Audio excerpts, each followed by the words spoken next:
Então, para quem acabou de chegar também aí, boa noite para todo mundo, sejam todas bem-vindas, bem-vindos.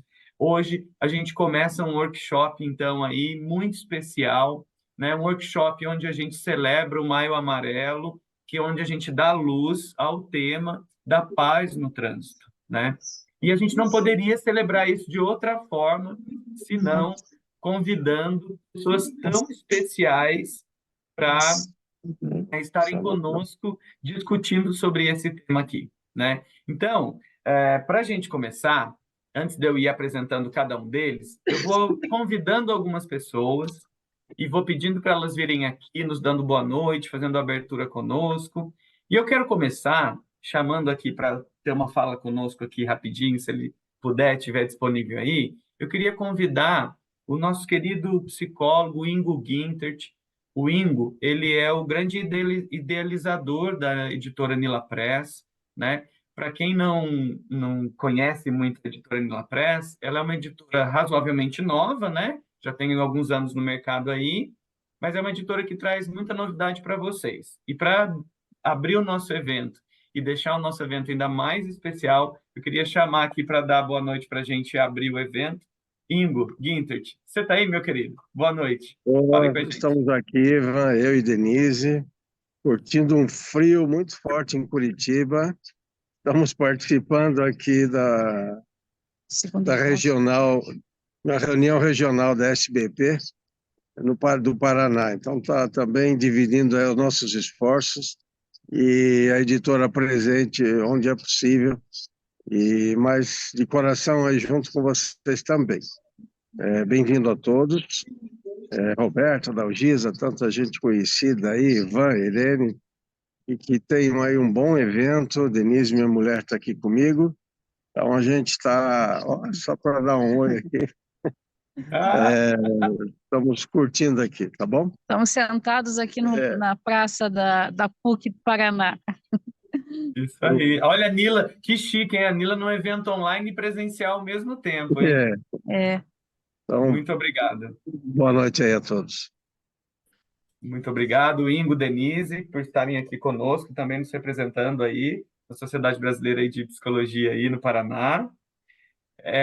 Olha como a noite já começa especial, né? A gente já começa conectando pessoas de lugares diferentes. Tem mais gente de lugar diferente do Brasil para eu apresentar para vocês. Mas antes, eu também queria, eu não consegui olhar aqui na lista de participantes, mas eu queria também fazer um convite para vocês, para dar uma boa noite para a gente, o nosso querido Luiz Anunciação. Luiz, eu não verifiquei se o Luiz está aqui na sala conosco. Eu tinha combinado com o Luiz dele também passar aqui para dar um oi e eu apresentar ele para vocês. Bom, ó, estou deixando aqui na tela para vocês conhecerem. O Luiz Anunciação também é um psicólogo que atua conosco na editora Nila Press. Ele é um psicometrista, autor dos testes psicológicos, né, de trânsito também. E até a gente convidei ele para fazer um papo aqui com a gente, mas a gente está sempre na correria. Com certeza o Luiz está dando aula agora, mas daqui a pouquinho ele aparece para falar aqui com a gente, né? E eu só reforçar, então, de você não esquecer de seguir a gente no Instagram. E se você quiser ter mais informações, ficar sabendo de outros eventos, tá bom? E agora, vamos dar início, então, mesmo a esse nosso evento. E, para começar, antes de convidar o, o, o, o Roberto Cruz, que vai fazer a abertura para a gente, eu vou só apresentar. Vai participar conosco hoje aqui o professor Roberto Moraes Cruz. Professor Roberto, né, ele é autor de testes psicológicos da editora Nila Press, autor de muitos livros, com certeza uma pessoa muito importante do contexto da perícia no trânsito, né, porque sempre esteve produzindo muito conteúdo, muito material, é autor de manual de trânsito, enfim, é um profissional que eu tenho tenho a gratidão de poder dele ter sido meu orientador no pós-doc, então, e a gente tem vários produtos aí da editora Nila Press juntos. Além dele também, daqui a pouquinho ele já fala uma boa noite para a gente, vai participar conosco a querida psicóloga Dalgisa Guimarães Pereira Lopes. A Dalgisa, ela é uma psicóloga também do trânsito de Minas Gerais. Ela é a presidente da Associação das Clínicas de Trânsito. É, A Dalgisa tem um papel muito importante na avaliação psicológica no contexto do trânsito e vai poder estar aqui conversando com a gente também. Vai participar também a psicóloga e neuropsicóloga Natália Chalot. A Natália é uma parceira minha, muito do coração, a gente faz umas pesquisas e atividades juntos. Eu aprendo muito com a Natália, também professora, dá cursos, também trabalha com avaliação no contexto da Polícia Federal, enfim, recrutamento e seleção, vigilantes. Natália também vai poder trazer muita informação para a gente legal para o bate-papo. E eu priorizei falar das queridas, maravilhosas mulheres antes, mas também trago a ilustre presença do professor José Cláudio, um querido colega também, professor, atua no contexto do trânsito também, especialista na educação também, enfim, a gente tem aqui uma equipe de feras e quando eu for chamando cada um deles, eu vou de novo apresentando para vocês, tá bom? Quem são esses, cada um desses. Bom, então, para começar, eu queria convidar para fazer então essa abertura do tema para a gente e já nos introduzir agora mesmo, propriamente dito no workshop, o querido professor Roberto Moraes Cruz. Boa noite, Roberto. Seja bem-vindo, meu querido. Boa noite, Ivan. Boa noite a nossa querida mesa aí, né? A gente fala mesa, a gente está online, mas por tradição, é, o nosso time aí que está conosco, né? Não somente Danila, né? A, a, mas a Natália, né? Chateau, prazer, Natália, inclusive conhecê-la pessoalmente, né? A G. Cláudio, amigaço, uma figura maravilhosa aí de Pernambuco, que tem uma contribuição fantástica. Vocês vão ver, né? Para quem não conhece o Zé Cláudio, sigam, né?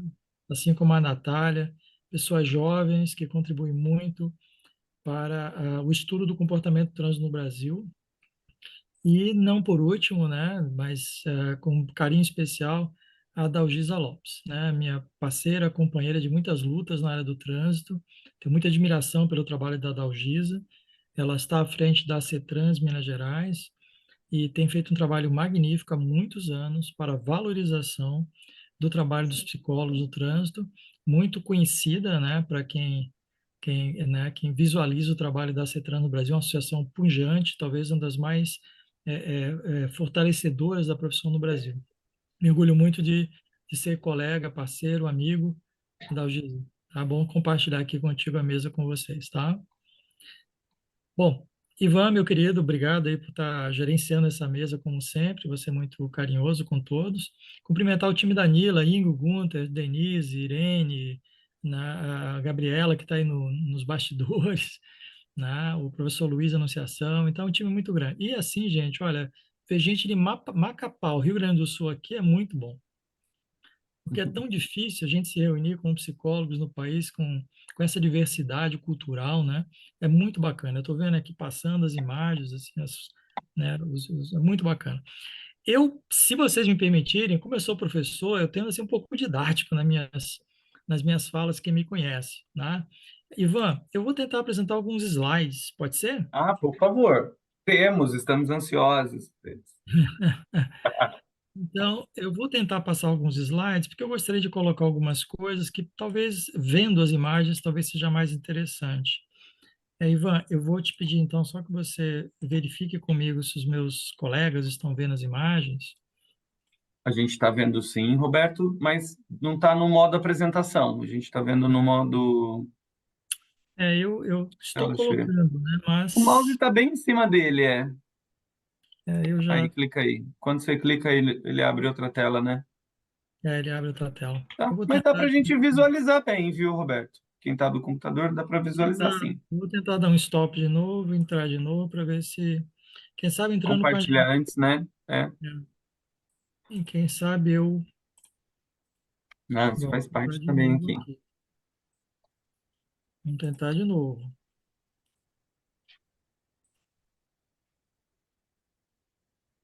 E aí? Ele abre para você, mas para a gente ele mantém no... Eu Roberto, se tenho você ficar aqui. nesse modo sem ser apresentação, dá para a gente ver. Então, tudo bem, aqui Se tem uma você for animação. passando. Ai, que legal, Não entendi. vai aparecer. neste modo. Ó, se você parar de compartilhar e você for compartilhar de novo, colocar no modo compartilhar tela, ao invés de compartilhar uma tela, compartilhar a sua tela, quer ver? Às vezes funciona. Eu estou exatamente fazendo isso, Ah, mas você tá nele, então tá bom. vamos lá. Mas senão a gente vê ele naquele formato também, sem apresentação, né? Sem- Pois é. Ok. Vou tentar mais uma vez, se eu não conseguir, a Isso? gente... Vamos. Eu acho que não vai dar, né? Não está compartilhando. Ele mostra pra gente, a gente consegue ver dentro do PowerPoint, mas não em tela Tá, vamos lá. cheia. Para Bora a lá. gente não se alongar muito, acho que tem algumas coisas que eu acho muito básicas a gente compreender em relação ao trânsito. Quem trabalha com trânsito há muito tempo, né, que eu mexo com o tema trânsito, principalmente no campo da avaliação, mas os nossos colegas aí do Brasil inteiro que mexem do trânsito, eu acho que tem algumas lições de casa que a gente poderia chamar de pressupostos para entender o sistema trânsito. Primeiro, é compreender que o trânsito é um sistema humano, né? É uma experiência humana, e uma experiência de convivência, para o bem ou para o mal. Eu acho que uma das lições mais importantes do trânsito, e vocês vão ver pelo trabalho maravilhoso dos nossos colegas, de que toda a nossa força, todo o nosso empenho na área do trânsito é transformar a experiência do trânsito, eventualmente numa experiência negativa, ofensiva, vulnerável, numa experiência de convivência, de paz, né?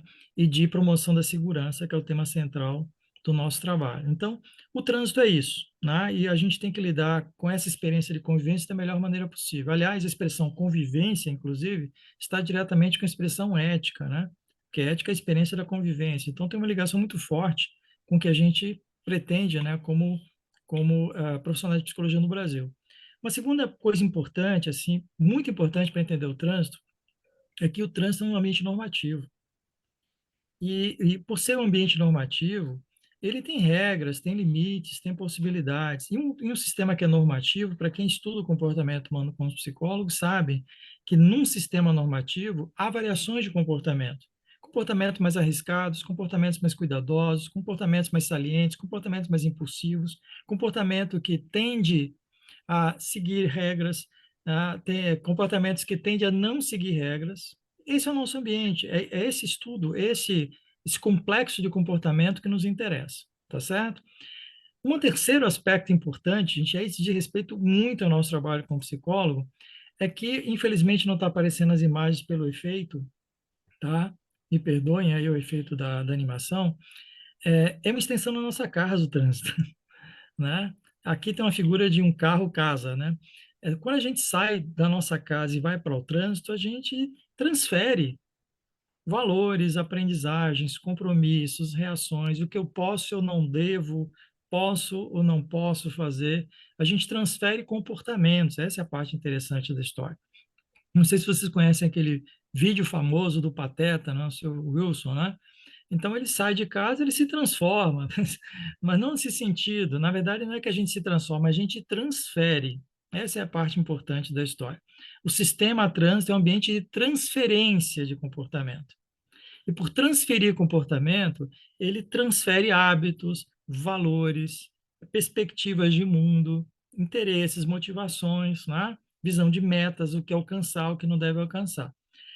E um quarto aspecto muito importante para entender o trânsito, não vão aparecer as imagens, é que o trânsito é uma extensão da nossa personalidade. Olha que bacana.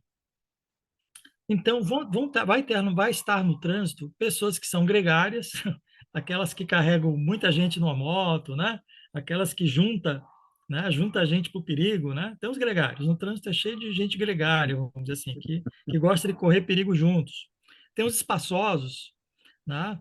Aqueles que estacionam, né, nas vagas dos outros, né, nas vagas dos idosos, né, que não cumprem regras básicas de parar antes da faixa de segurança. Tem os maldosos, aí eu estou usando termos mais populares, que são pessoas que não prestam muita atenção no comportamento do outro no trânsito, que invade limites, né, que não presta atenção nos limites que como o trânsito é um sistema de limites e convivências, e convivência você não consegue, numa atitude menos precavida, né, você acaba passando, obviamente, o comportamento de maldade. Tem os impulsivos, inclusive que a gente valoriza muito nas nossas avaliações psicológicas, a tal da impulsividade. A impulsividade é um comportamento extremamente importante para ser investigado, porque o comportamento impulsivo faz o que a gente chama de comportamento saliente. Tudo que é impossível extrapola. Tudo que é impossível extrapola porque é saliente. O impulsivo, ele é saliente na dependência química, ele é saliente na rompimento de regras de convivência e de trânsito. Esse é o que a impulsividade é na prática. A gente tem um descuidados. Por que a gente examina a atenção, gente, no trânsito?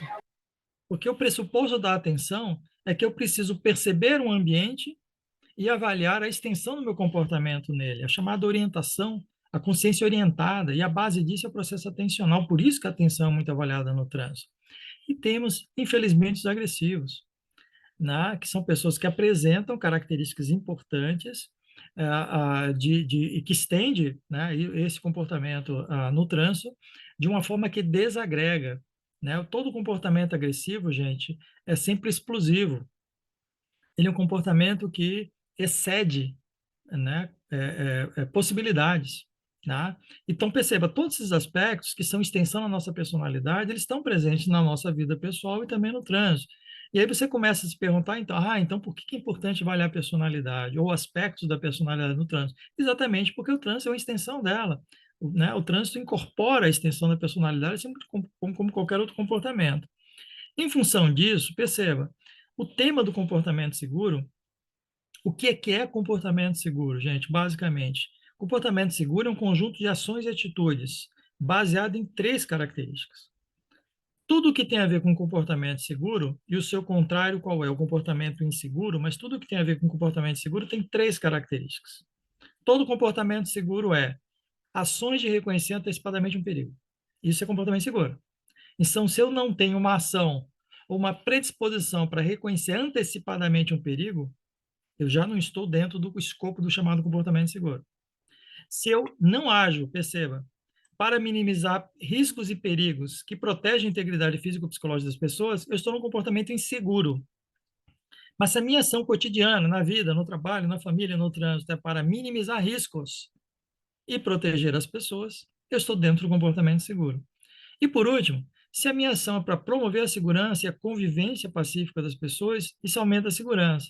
Se a minha ação é promover a insegurança e a convivência destrutiva, agressiva, impulsiva entre as pessoas, obviamente isso dentro do comportamento inseguro. Então, basicamente, o comportamento seguro ele pode ser definido por essas três dimensões específicas do comportamento humano. Agora, para que serve o comportamento seguro, no final das contas? Porque o comportamento seguro nos faz chegar seguro em casa. O mais importante da história, e os nossos colegas aí de mesa têm várias ações nessa direção, o comportamento seguro, o nome comportamento seguro é exatamente nesse sentido. Eu saio e volto. Olha que interessante. Eu saio e volto. Volto incólume. Volto com a minha integridade física e psicológica garantida. No final das contas, é isso que significa comportamento seguro. Tá? Muito bem. Se eu olhar agora do ponto de vista do trabalho dos psicólogos e também dos médicos no trânsito, o que a gente vai ver? Tem um relatório muito importante para quem não conhece. Todo ano, a Organização Mundial da Saúde emite um relatório chamado Global Status Report on Road Safety, ou seja, é um relatório geral sobre segurança no trânsito. É um relatório muito importante, que é mundial, tem inclusive aspectos da América Latina, e o último é de 2023, todo ano sai esse relatório. E a grande questão que aparece em todos os relatórios desse ano é o chamado foco da atuação profissional. Profissionais envolvidos em trânsito devem ter como foco garantir a evitação da morbidez e da mortalidade no sistema de trânsito.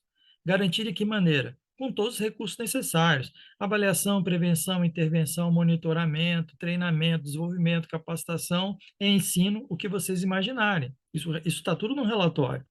Nós precisamos garantir a redução da morbidez. O que é morbidez, gente? Morbidez é doença. Tudo que é mórbido tem a ver com a perda da saúde. Lesões, trauma, incapacidade, perdeu a saúde. Né? E o que é mortalidade? O óbito. Quem mais morre no trânsito, gente, não é mais condutor, tá?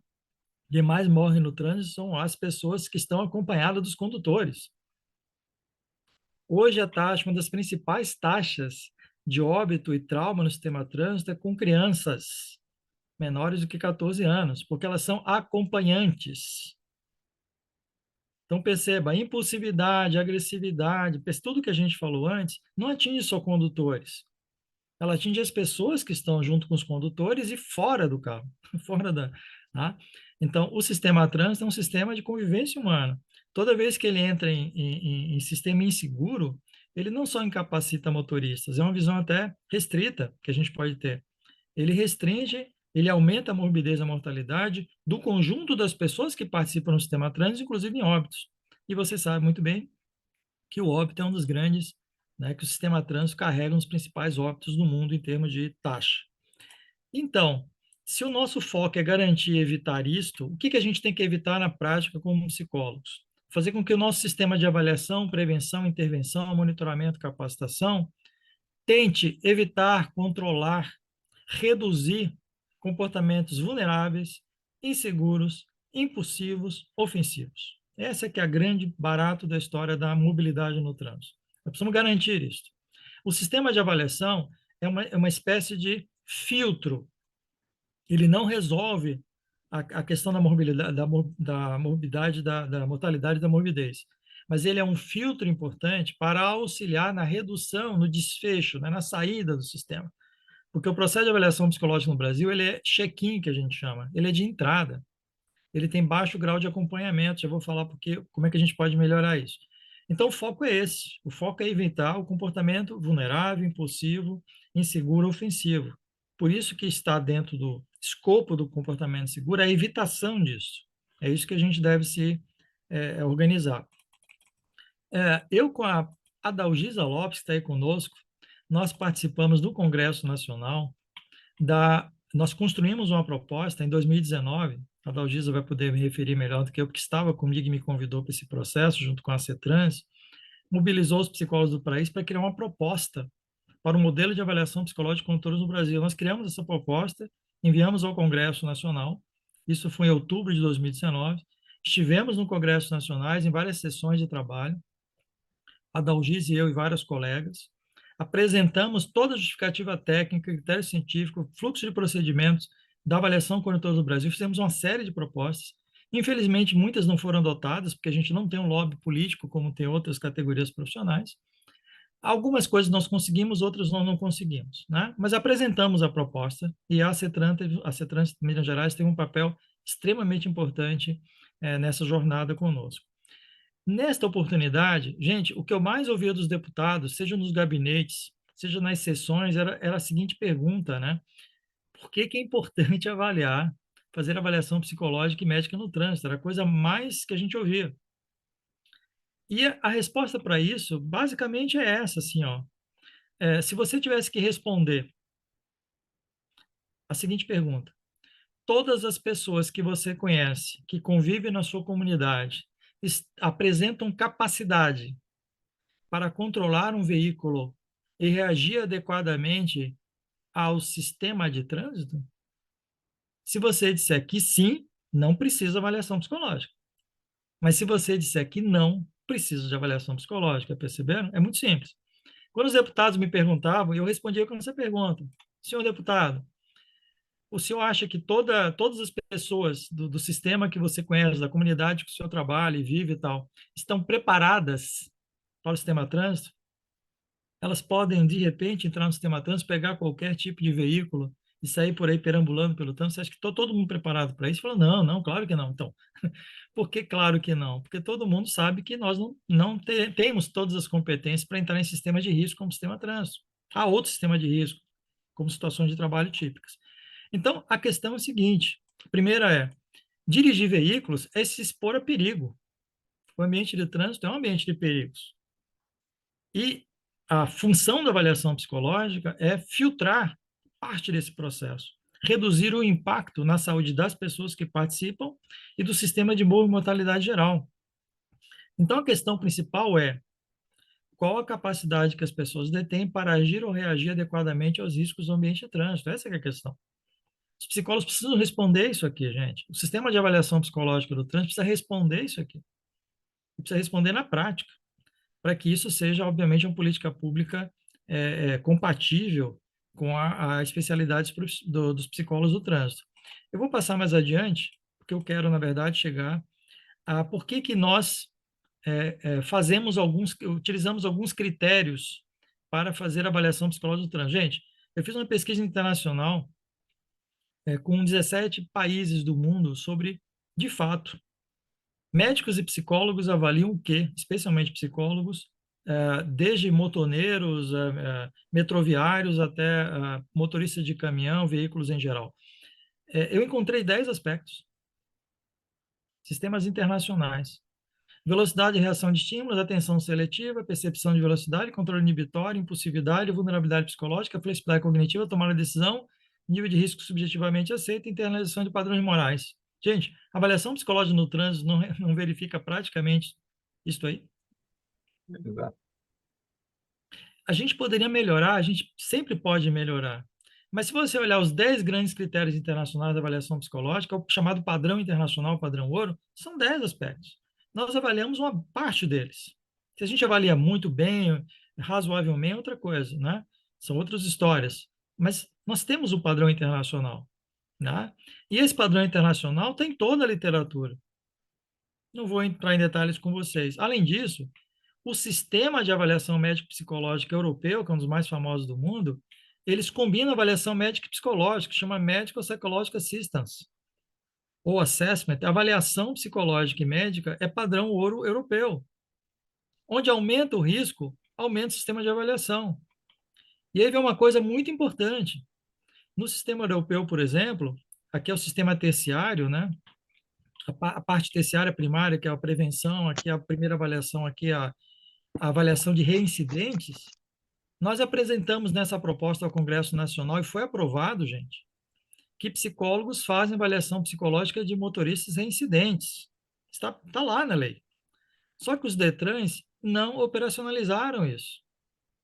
Só que se você vai no modelo europeu, está escrito o que lá, ó? Motoristas reincidentes, eles colaboram bastante com desfecho em mortalidade e morbidez. Bastante. O estudo na Alemanha mostrava que 38% dos acidentes de trânsito na Alemanha estão associados a condutores reincidentes.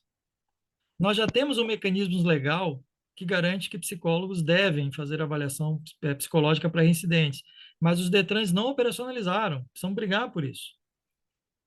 Porque é um sistema de defesa da vida, no final das contas. E isso já é padrão internacional. Na época em que a gente fez a proposta, nós desenhamos, gente, a proposta, tá? Desenhamos a proposta. Não está escrito, está desenhado como fazer. Se temos reincidentes com acidentes, se nós temos reincidentes com violações abusivas contumazes, nós desenhamos como fazer. O que entra na reciclagem, qual a decisão que toma, se é reabilitação, se é treinamento, quem vai fazer isso, e quando vira aptidão, qual a decisão que é aptidão para retorno à condução, quando não é para retorno à condução. Nós desenhamos isso, eu não vou entrar em detalhes com vocês, pelo adiantado, né, da hora, mas nós desenhamos como faz no todo o sistema. Então, não é por falta, percebam, de informações úteis, organizadas, de como a gente pode melhorar o sistema de avaliação para melhorar o comportamento seguro no trânsito, tá certo? Então, nós temos, acho que, muita informação hoje disponível, estão nos documentos, estão nos livros, estão na produção científica, estão nas experiências práticas dos nossos colegas. Então, o que nós precisamos é desenvolver a experiência de política, de incentivar que os nossos colegas, aí, os nossos líderes nessa área, que eles possam tomar decisões relevantes no campo político. Não é no campo mais técnico-científico, a gente é no campo político. As decisões são tomadas no campo político. No campo técnico, no campo científico, nós já temos tudo hoje ao nosso favor, tá certo? Então é isso, me perdoem os slides que não ficaram na forma que deveriam, na passagem. Imagina! Sempre um grande prazer falar. Obrigado, vou devolver a palavra ao nosso Cicerone aí. Professor Roberto, muito bom sempre ouvi-lo. Claro que você poderia se estender mais. Eu tenho certeza que o José Cláudio, Natália, Dalgisa, a gente se espremia aí um pouquinho para continuar te ouvindo. Roberto, eu acho que você traz questões centrais que eu vou inclusive puxá-las para a gente ir falando com os colegas, né? Fique muito à vontade, Roberto, também, de entrar para esse bate-papo aqui conosco, tá? Você e todo mundo que está aqui com a gente nos assistindo. E aí, eu gostaria de já convidar, então, para fazer uma fala conosco, eu gostaria de dar uma boa noite para a nossa querida psicóloga Dalgisa. O Roberto já foi puxando um fio aí, né, Adalgisa, contando para a gente aqui o quanto que você, ele, tantos profissionais dedicados, Natália, professor José Cláudio, o quanto, né, que a gente tem trabalhado para que a psicologia e, sobretudo, a perícia psicológica, do ponto de vista da avaliação psicológica, ela tenha sua força, o seu valor, seja reconhecida, né? Então, desde já, parabenizar Adalgisa, o chat é puro clamor, muitos elogios para você, tá? Então, ó, eu vou convidar a Adalgisa para falar um pouquinho aqui com a gente sobre uma questão puxando o fio que o Roberto trouxe, mas só para vocês conhecerem, eu vou pedir para ela falar também, junto com a primeira resposta dela, tudo para a gente também sobre a Actrans, tá? Então, a Dalgisa, ela é presidente da Actrans. A Dalgisa, ela é formada em psicologia, ela tem especialização em psicologia do trânsito, psicologia educacional, psicologia clínica e de saúde mental. A Dalgisa, ela é a presidente da Actrans, que é a Associação de Clínicas de Trânsito do Estado de Minas Gerais. A Dalgisa, ó, o Roberto falou um pouco aqui para gente que trouxe alguns dados sobre acidentes de trânsito, por exemplo, né, de mobilidade e tal, e a gente observa quando a fala do Roberto é: o sistema trânsito não é um lugar que diz respeito só ao condutor, mas ele é um lugar que a gente vai ter condutor, vai ter pedestre, vai ter todo um sistema trânsito. Adalgisa, a gente percebe no dia a dia que tem alguma relação ali entre motorista e pedestre. Será que essa relação é uma relação boa? Ela é uma relação positiva? Existe cordialidade, né, nessa relação entre motoristas, condutores e pedestres? Então, Gisa, bem-vinda. Se apresenta para a gente, fala da Actrans e responde aí. Tem cordialidade entre motoristas e pedestres?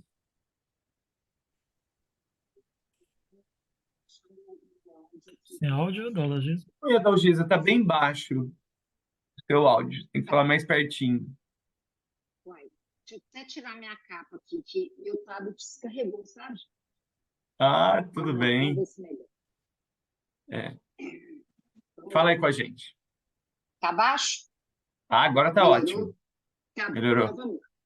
Eu queria muito agradecer a você, Ivan, pelo convite. A Nila Fresno, em nome do Ivan e da Denise, que tem um tratamento muito, muito especial com a gente. Agradecer ao professor Roberto Cruz pelas palavras maravilhosas, eu fico até emocionada. A todos os colegas de profissão de Minas Gerais que acreditaram no nosso trabalho, desde sempre que a associação existiu. Se não fossem eles, que estão aí me elogiando, mas eu só tenho que retribuir, porque a vida, a relação é igual de trânsito, de mão dupla, de ida e de vinda, né? Você dá e você recebe. Então, eu não estaria aqui num dia, semana, a essa hora. Eu brinquei, teve uma pergunta no fim da tarde, hoje, lá no nosso coisa, sobre algumas coisas, e eu pensei assim, olha, gente, a associação, ela foi convidada, ela não está recebendo um jabá, não está, porque às vezes o mundo hoje é muito questão do dinheiro, não, é por acreditar, né? E a psicologia, vejo aí, os colegas querem dar boa noite para os colegas também, a Natália, pelo que eu conheço, o José Cláudio, a formação de vocês, eu falei, quem sou eu na fila do pão, né, que estou chegando aí? Não tenho essa formação acadêmica, mas eu tenho uma paixão, que é a psicologia, né? Tenho mais de 30 anos de formado, trabalhei aí na saúde mental, no consultório, e eu sou psicóloga. E aí o trânsito, e depois adiantar uma coisa que eu penso, da questão da nossa formação, né, que a psicologia do trânsito ela é tão deixada de lado, e desde a minha época, que, né, pergunto assim, por que a psicologia do trânsito não tem tanto valor, se ela carrega aí a importância da segurança das pessoas chegarem em casa. E aí, quando você vem essas perguntas, você pensa, nós somos psicólogos acima de tudo. E essa convivência, né, escutar o professor Roberto Luz é sempre bom, né? Escutar, né, que esse trânsito, né, e que a gente fala que é uma relação, que é um sistema humano. E aí, quando eu penso, né, no pedestre, no ciclista, que está lá no Código de Trânsito Brasileiro, que é aquele que está mais frágil no trânsito, que tanta coisa acontece e que há tanto desrespeito, vem de novo isso tudo que o professor Roberto nos falou agora há pouco, né? Que é uma transferência de comportamento. É o que eu sou. Né? Meu marido brincou, fala lá do Pateta, porque a história do Pateta talvez o pessoal mais novo não conheça, mas o Pateta, aquele que todo mundo o Pateta se transforma quando ele voa. Não, você é o que você é, em todos os lugares, no trânsito, na sua casa, em todas as suas relações. E é claro que o trânsito é uma relação de conflitos. Né? Você sai, você quer ocupar um espaço, o outro ocupar um espaço. E do pedestre, que eu fico vendo, é que hoje o número de atropelamentos e de acidentes com pedestre é altíssimo.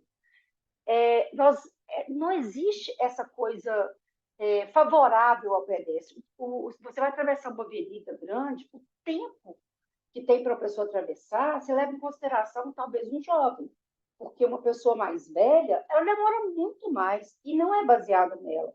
E se os DETRANs, os órgãos de trânsito, forem usar esse tempo, né, os motoristas não têm essa paciência hoje, porque o mundo da gente é muito corrido. Muitas coisas melhoraram com a tecnologia, né? Nós estamos vendo aqui uma pessoa da Itália, que está aqui, do Amapá, de todos os lugares do Brasil, São Paulo, meu pessoal de Minas aí, querido, de várias cidades, que a gente não tinha possibilidade de, talvez, fazer essa conversa, esse workshop, porque pela distância. Então, essa possibilidade melhorou muito, mas, ao mesmo tempo, nós, atualmente, somos muito mais ocupados. Impressionante. Nós estamos trabalhando, meu celular está aqui, cheio de mensagem, a gente não para, e a gente pensa em produzir o tempo inteiro. Nós estamos num momento na vida que a gente tem que pensar que horas eu vou parar, que horas eu vou respirar. A gente não para, a gente produz todo o tempo.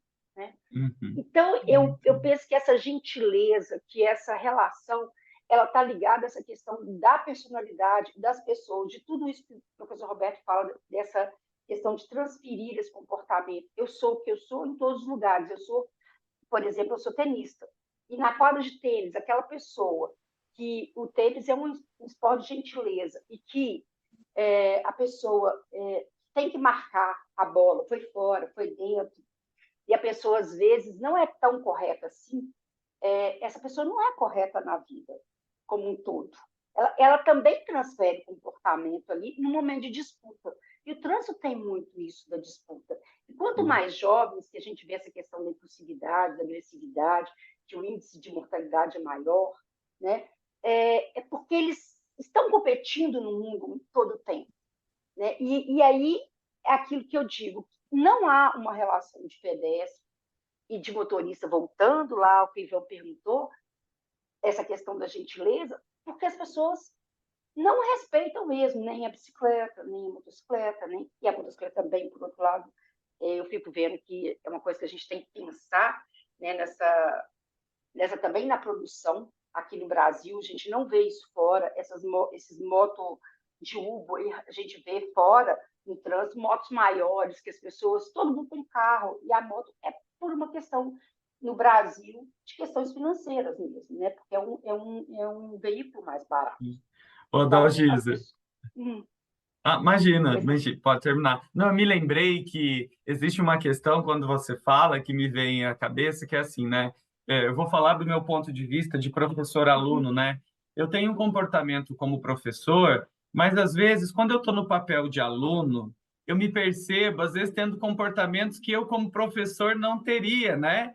Mas eu acabo, quando estou ocupando o papel do aluno.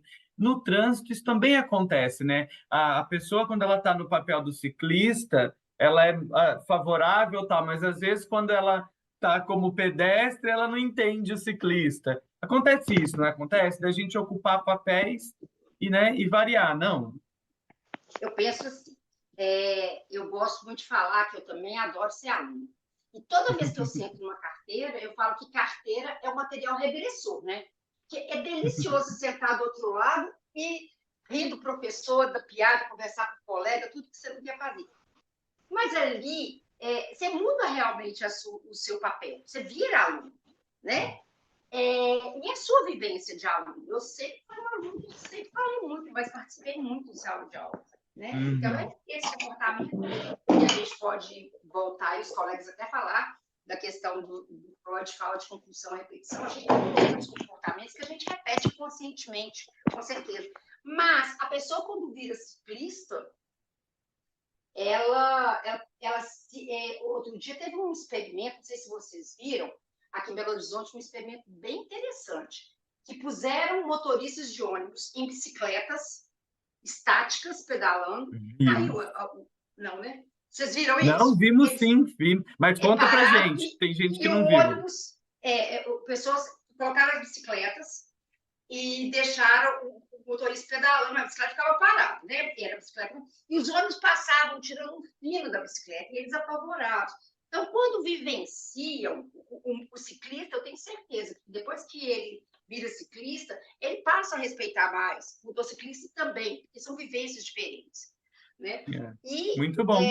Só para não encerrar aqui, mas eu queria pegar uma fala do professor Roberto, gente, quando ele fala lá que em 2019 ele foi extremamente importante para a gente, que é a questão política, eu vou dar um pulinho, tá, Ivan, nisso que ele falou? Por favor. No Código de Trânsito Brasileiro, gente, que tem um artigo lá, ele foi escrito pelo professor Roberto Cruz, junto com o nosso advogado, Daniel Medrado, da CETRANS. Eles escreveram um artigo que consta e foi aprovado no Código de Trânsito Brasileiro, que o motorista reincidente tem que voltar para avaliação psicológica. O senhor Roberto fala, né, que os DETRANS não fizeram isso. Mas é por quê?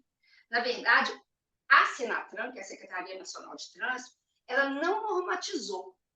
E aí a CETRANS foi lá, uma ida, pediu ao professor Roberto para escrever um documento para a gente, ele já tem tudo isso, que nós vamos levar lá, eles já nos acolheram, porque precisa urgentemente que o motorista reincidente retorne para avaliação psicológica, porque ele também, como na Alemanha, o professor Roberto falou, que é em torno de 38% que ele provoca acidentes, olha que esse comportamento ele se repete.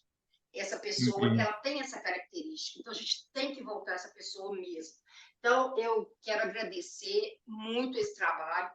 Foi escrito, está lá, gente, no Código de Trânsito Brasileiro, nós não podemos esquecer, nem deixar de passar em branco, que foi escrito por ele, desse fundamentado, por isso foi aprovado, tá, gente? Não foi à toa, porque é bonitinho, não, porque ele levou tudo isso e mostrou. Então, esse é um trabalho nosso que vai acontecer. Eu queria agradecer, desculpa se eu... Imagina, Dalgisa, fica aqui com a gente, daqui a pouco eu tenho mais um volume de perguntas para te fazer. Tá bom, eu vou aproveitar, puxar agora para apresentar para vocês uma outra colega que está aqui conosco também, que é a Natália Chalot. A Natália, como eu já expliquei para vocês, né, ela é psicóloga, especialista em avaliação psicológica, psicodiagnóstico, neuropsicóloga, analista do comportamento, perita no trânsito também, que é de onde eu conheci. Tem feito pesquisa de teste novo, né? Eu até vou fazer uma fofoca aqui, eu e o Roberto já andamos conversando da Natália aí, tem novidades vindo aí em breve. Teve até alguém aqui no chat que perguntou, quando vai ter teste de personalidade novo da Nila? Bom, enfim, não vou dar mais spoiler do que eu já falei aqui, tá? Natália, o Roberto trouxe, e a Dalgisa também fala sobre isso, que é a questão da gente, no trânsito, na verdade, a gente transfere o comportamento, né? Não é que a gente é diferente, na verdade, ali é um outro espaço onde a gente vai se manifestar, né? E a gente não vai manifestar aquilo que a gente não é. E aí eu me recordo, antes de fazer a pergunta, eu estava fazendo perícia na semana passada, na sala coletiva, e tinha um candidato que ele não tinha muito paciência para esperar os outros preencherem, ele ficava bufando, ele ficava assim, sabe? Ficava, quando alguém fazia uma pergunta, acho que ele queria acabar logo, e ele ficava tendo aquele comportamento ali.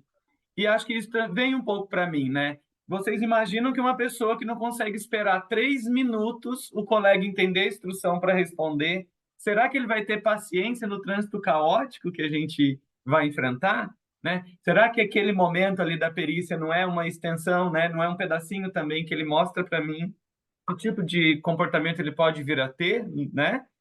Aí, Natália, conta um pouco para a gente. Se a gente está falando de paz no trânsito e a gente está falando de transferência de comportamento, fala um pouquinho para a gente. O estresse é algo que aparece no trânsito? É algo presente no trânsito? Fala um pouquinho para a gente. Qual que é a relação, então, aí, né, do estresse com essa impaciência, com acidente de trânsito? Fala um pouquinho para a gente.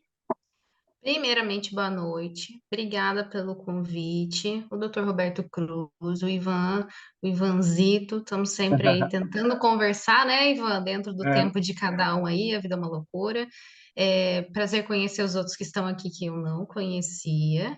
E que bacana estar aqui hoje podendo falar disso e começando que o slogan do Maio Amarelo 2024 é que a paz no trânsito começa com você, né? Então começa com a gente mesmo.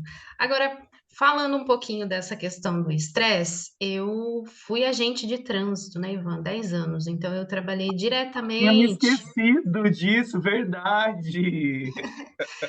Eu trabalhei diretamente assim, na rua mesmo, vendo um acidente mesmo, atropelado mesmo, enfim, todas essas situações. E a gente consegue captar certamente que os momentos que a gente vivencia na nossa vida certamente impactam no trânsito. Então, se você está estressado, é, ou nervoso, ou com problemas, ou até com outras questões, né? Que hoje tem um boom dessa questão de problemas mentais, né? Depois da pandemia, e eu acredito que realmente ficou uma coisa e até hoje a gente tem problema relacionado a isso. Então, pessoas assim com transtorno de ansiedade forte, e não tem como falar que não impacta no trânsito, né? O excesso das tarefas, das atribuições que a gente tem, a falta de tempo, o excesso de informação, o quanto a gente quer estar ligado nas coisas, como se fosse possível absorver essa quantidade de coisas, né? Longos períodos que as pessoas passam no trânsito em deslocamento diário, claro que contribui para o motorista ficar mais impaciente, mais irritado, porque tem horário para chegar, tem horário para sair, e no trânsito não tem só ele, né? Tem todo mundo no trânsito, cada um com seu tempo, enquanto um está correndo para trabalhar, o outro está passeando no lazer. Então, enquanto um quer andar 80, o outro está 30 e não sai da frente dele, né? Então, assim, saber lidar com o tempo do outro é uma questão muito importante. O bufar, isso é comum nas perícias, acredito, todo mundo que faz perícia de trânsito aqui já passou por isso, de um candidato ser o mais apressado e realmente ficar bufando ou olhando com aquele olhar, né? Nossa, e aí? Não vai continuar? E às vezes tem um ali que precisa de um tempinho maior para poder entender e conseguir produzir o que é necessário. Então, essa dificuldade em entender o tempo do outro está presente na perícia e com certeza está presente no trânsito também. Muito, muito legal. E assim, Natália, eu fico pensando, já estou até emendando com uma outra questão para você, depois eu chamo o professor José Cláudio, mas é, a psicoterapia, ela pode auxiliar, por exemplo, porque a gente fica às vezes focado na questão da perícia, o que é muito importante, mas quando a gente diz isso, né, as pessoas estão mais estressadas, elas estão apresentando transtorno de ansiedade, outras, né, outras doenças e acontecimentos aí de saúde mental. Qual que é a relação, Natália? Apesar de você ter trabalhado no trânsito, né, diretamente lá como agente, ser uma psicóloga perita, você também trabalha na clínica, né? Você também tem uma clínica. Conta um pouco pra gente, como que a psicoterapia pode ajudar? De alguma forma? É Porque, uma coisa que a gente pode indicar para um... ah, Me fala. sem dúvida nenhuma, né? Eu falo às vezes para as pessoas que trabalham comigo que muitos vão ter um único contato com o psicólogo na vida, que é na obtenção da CNH. E depois disso, eles nunca mais vão passar num psicólogo. É o único contato que eles têm. E nessa perícia, embora seja uma perícia pautada em determinados requisitos, não significa que o psicólogo não tenha a expertise de olhar aquela avaliação e entender outros pontos que nada tem a ver com o trânsito e com aquilo que ele está fazendo ali, e pontuar isso com essa pessoa na devolutiva. Eu acho que isso daí eleva a imagem do profissional. Infelizmente, ainda o psicólogo do trânsito, ele é um pouco mal visto. Ah, psicotécnico, estuda lá na internet, passa. Não entende a importância disso, mas muito talvez porque nós não consigamos passar essa importância do nosso trabalho. Então, sendo esse talvez o único contato dessa pessoa, eu entendo que é uma obrigação, enquanto psicólogo, não enquanto perito do trânsito, enquanto psicólogo, de verificando alguma coisa ali, pontuar com essa pessoa: olha, aqui apareceu isso, você está passando por algum momento? Está acontecendo alguma coisa? Está tendo alguma dificuldade? E enquanto motorista, quando a gente percebe que tem algum ponto que atrapalha a gente e coloca o outro em risco no trânsito, eu sou uma pessoa mais impulsiva, eu gosto de ter um comportamento mais arriscado, e eu entendo isso como problema, certamente a psicoterapia também me ajuda a ser um condutor melhor, a trabalhar essas questões. Se eu não percebo isso como um prejuízo, talvez a gente tenha um trabalho um pouquinho maior de psicoeducando pelos próximos até que isso atinja essa pessoa e ela perceba que realmente ela pode melhorar esses comportamentos. Nossa, Natália, isso que você está trazendo, depois você dá uma passada aqui no chat também, a Renata Graçano também acho que corrobora com isso que você está trazendo, né? Ela fala que ah, observei questões relacionadas à introversão exacerbada, indicando muito para terapia, né? Muitos aceitam e falam sobre Uhum. isso. Eu me recordo também, Natália, de uma experiência de ter tido uma impressão de que a pessoa não queria ser aprovada nos testes. Sabe quando você vê que a pessoa parece que ela está respondendo devagar, propositalmente, parece que ela não está muito engajada com a tarefa, né?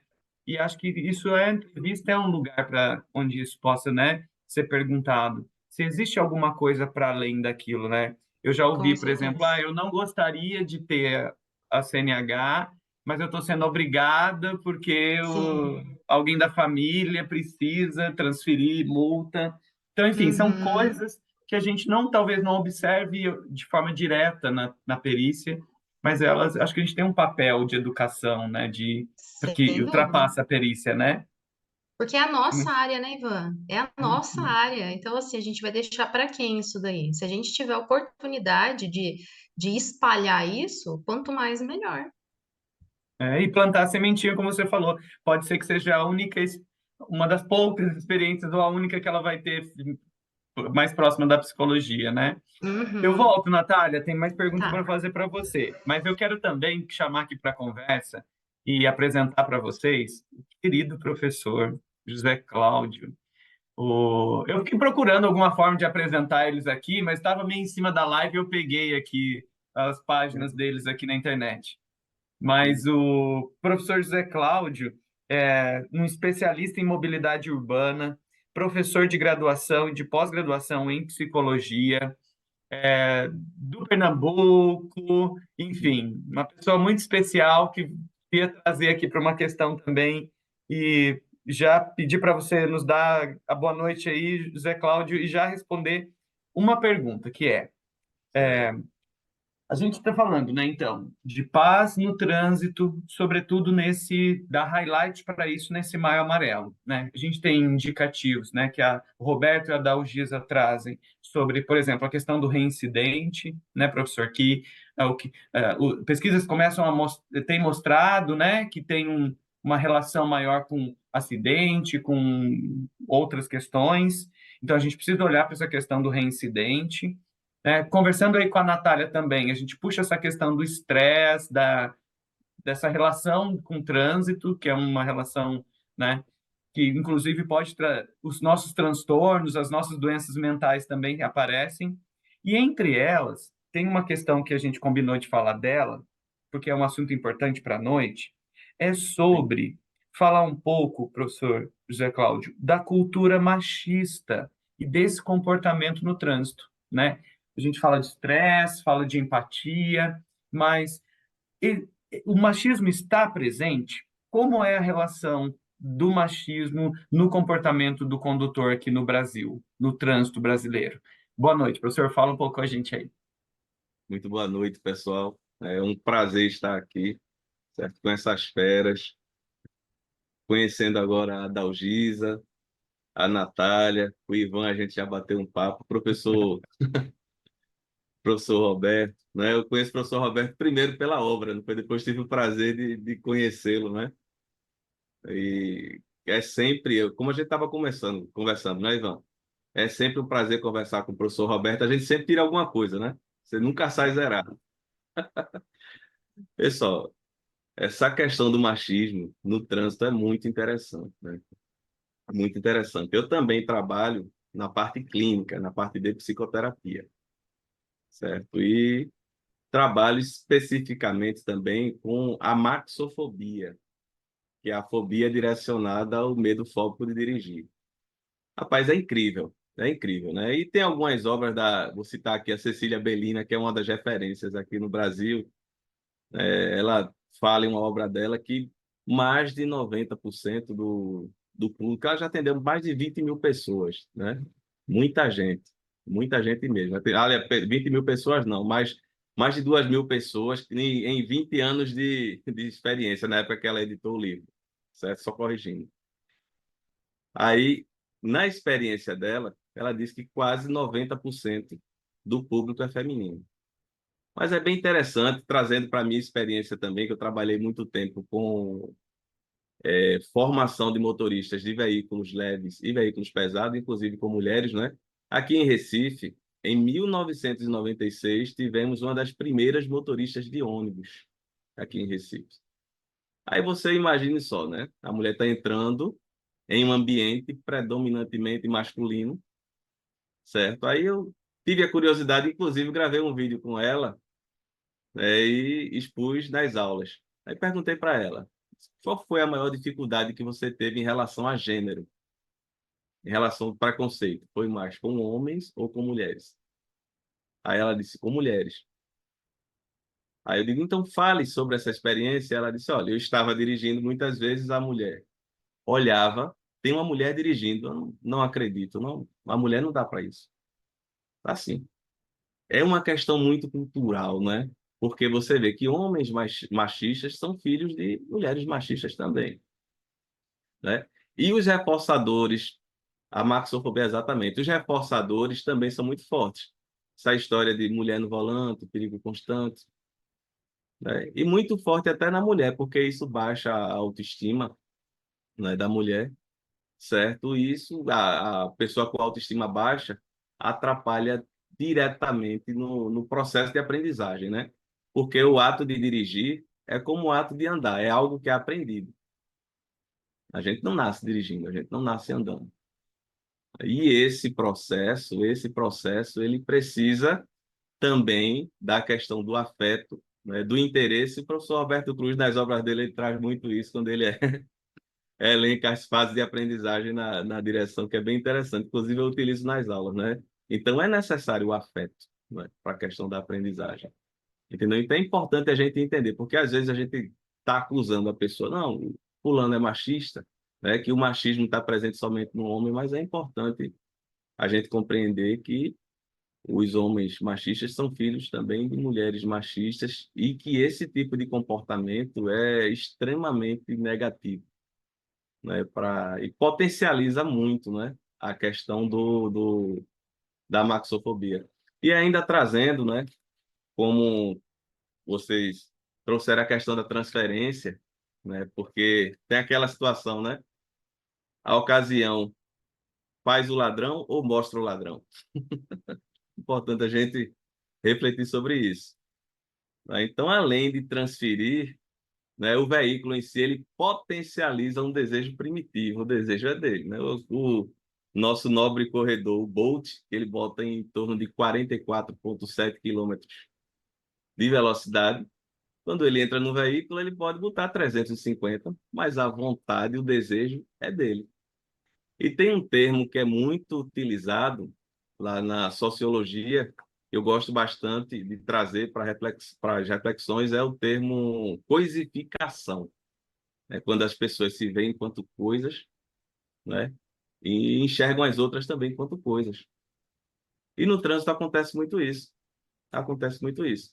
A questão da codificação, ninguém fala. O motociclista bateu no motorista de ônibus. Não, foi o ônibus quem bateu na motocicleta. Até parece que estamos isentando a culpa, porque, como o professor Roberto trouxe, o trânsito em si, alguns teóricos trazem, né, que talvez seja o maior grupo social humano, interagindo ao mesmo tempo. Agora, o grande problema, né, desse desse grupo social, que dos pontos que funciona como identidade de um grupo social é o processo de comunicação.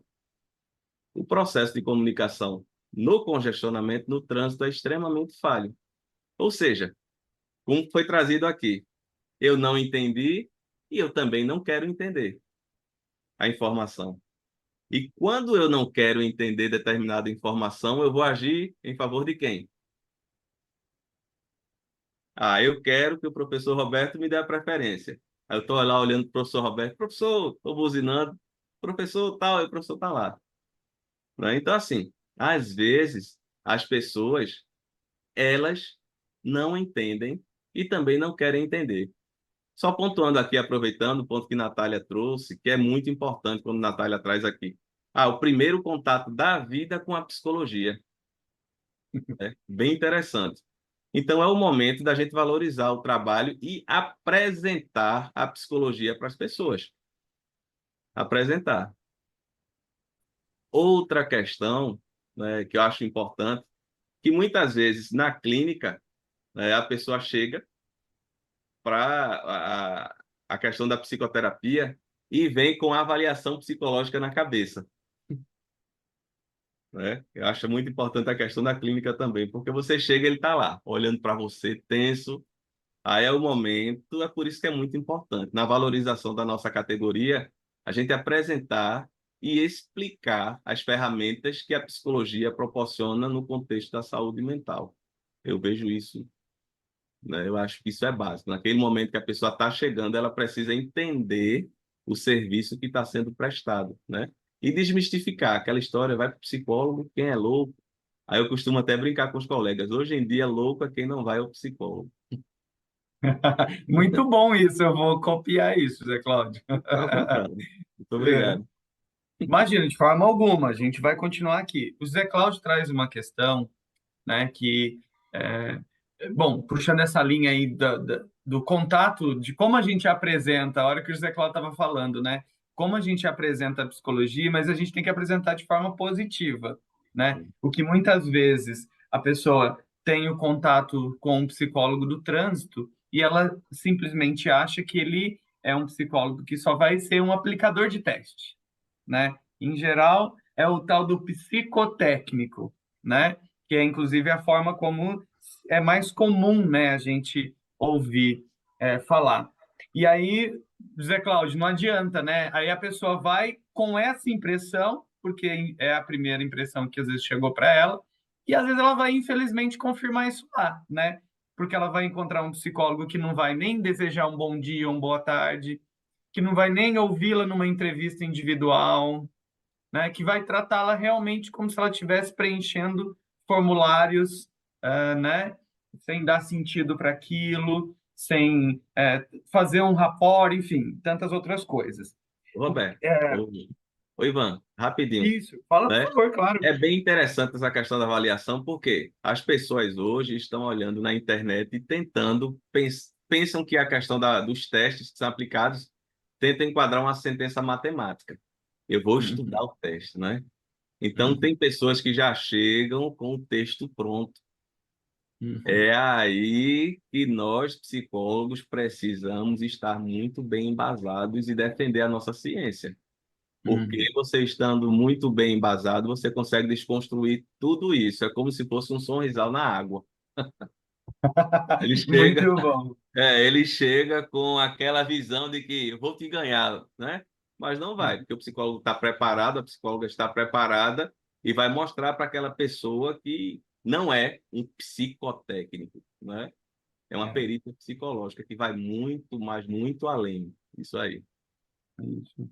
Muito bom.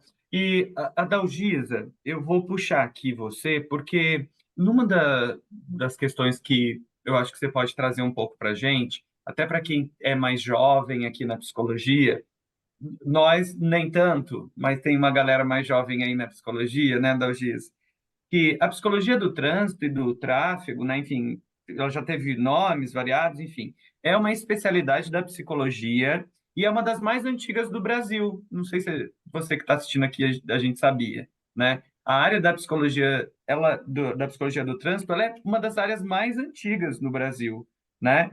E é responsável ao mesmo tempo, é responsável por avaliar aí o comportamento desses muitos jovens que a gente tem visto que são, né, por exemplo, têm grandes propensões, por exemplo, a causar acidente de trânsito, se envolver em acidente de trânsito, né? Isso tem um impacto para a sociedade, porque aumenta, sei lá, o hospital lá, porque tem que recorrer, ocupa o bombeiro, o resgate, atrasa o trânsito, tem toda uma questão, né, que não envolve só quem é acidentado, ou a vítima, ou quem causa o acidente. Envolve toda a sociedade, né? Mas o fato Dalgisa, por que apesar da psicologia do trânsito ser tão antiga, ela ainda parece que ela é pouco valorizada dentro da psicologia? Conta um pouco para a gente, assim, o que nós, psicólogos, podemos fazer também nesse mês de conscientização aí? O que a gente pode se conscientizar e fazer para a gente talvez ajudar a reverter um pouco dessa imagem? Nossa, muito importante isso, né?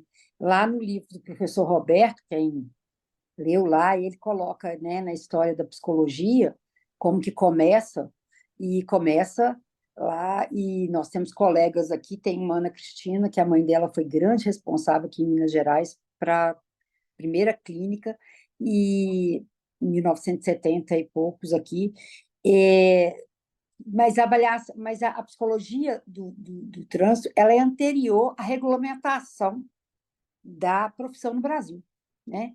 E aí tem esse preconceito, e eu gostei muito da fala, né, do professor Zé Cláudio aí, que ele fala que é a hora que a pessoa chega, né, e também a fala da Natália, que é o primeiro contato, às vezes, né, no Brasil principalmente, e eu espero que isso mude, né, porque a psicologia educacional, que eu também venho dela, desse lugar, que hoje os professores conseguem perceber alguns comportamentos diferentes, às vezes ele é o primeiro a falar para a mãe e pai, olha, pelo conhecimento dele, por tudo, esse seu filho está com um comportamento diferente e tal. Então, eu acho que nós podemos, tomara que passe ainda pela família, depois chegue na escola, e não só aos 18 anos, né? Mas quando chega lá, o psicólogo, às vezes, o que o Zé Cláudio falou muito bem, o psicólogo, às vezes, não dá um bom dia, ele não exerce o papel dele de psicólogo. Quando eu falei, eu sou movida a paixões, e a psicologia é uma grande paixão, por todos os lugares que eu trabalhei. Então, eu também vim desse preconceito. Quando eu estudava, eu fui para psicologia clínica, que até hoje é a que eles consideram a mais importante, mas a gente é um psicólogo clínico todo o tempo, se você pensar, porque nós trabalhamos com comportamento, né? Com o comportamento das pessoas em todos os lugares que ela atua, né? No trânsito, na escola, onde for, né? Ali está a pessoa, ali está o sujeito, né? E a atuação dele no mundo. E aí eu vejo que, quando eu estava lá, eu falava assim, não, psicologia do trânsito, porque eu tinha essa percepção, que eram somente os testes. E, infelizmente, nós temos colegas que só aplicam testes, e eu brinco que são os testólogos, né? Eles só aplicam os testes. E não é isso. A escuta é muito importante. A hora que você tem ali... Ontem eu tive uma avaliação, né, que me lembrei aqui agora, um rapaz sentou e ele estava extremamente ansioso, um rapaz novo, e ele balançava a perna, e aí eu entregava, né, já tinha conversado, fiz rapó, e na minha prática, eu gosto primeiro de aplicar os testes e depois ir para a entrevista, tá? Porque me dá muito dado, por exemplo, a hora ele batia a perna e ele punha a mão assim, ele estava com uma falta de paciência, tipo assim, por que eu estou fazendo essa bobagem, né? Ele me falava isso o tempo todo na atitude dele. E a hora que sentou, e aí a gente foi conversar, e aí eu falei da ansiedade dele, você deu para notar, né? E aí ele vai falando, quando ele estava falando da vida dele. E aí me pede, você não pode me atender? Eu falei, não, aqui eu não posso te atender, eu posso te indicar, né? Porque é até complicado para a gente, inclusive aqui em Minas, nós não podemos exercer nenhuma função dentro da clínica, nenhuma outra função, né? Porque senão, um dos medos é a questão de você começar, por exemplo, o médico, trazer as pessoas para a clínica dele, ou psicólogo.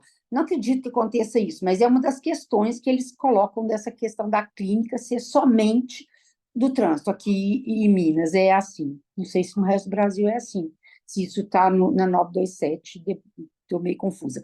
Mas, então, eu acho que tem uma responsabilidade nossa. E também tem uma responsabilidade muito grande dos professores. Aí eu vou pedir para vocês para explicar e para a gente conseguir atravessar esse muro e essa dificuldade, essa ponte, mostrar que o psicólogo é um psicólogo em todos os lugares, né? Porque ele vai tratar do sujeito onde quer que esse sujeito esteja.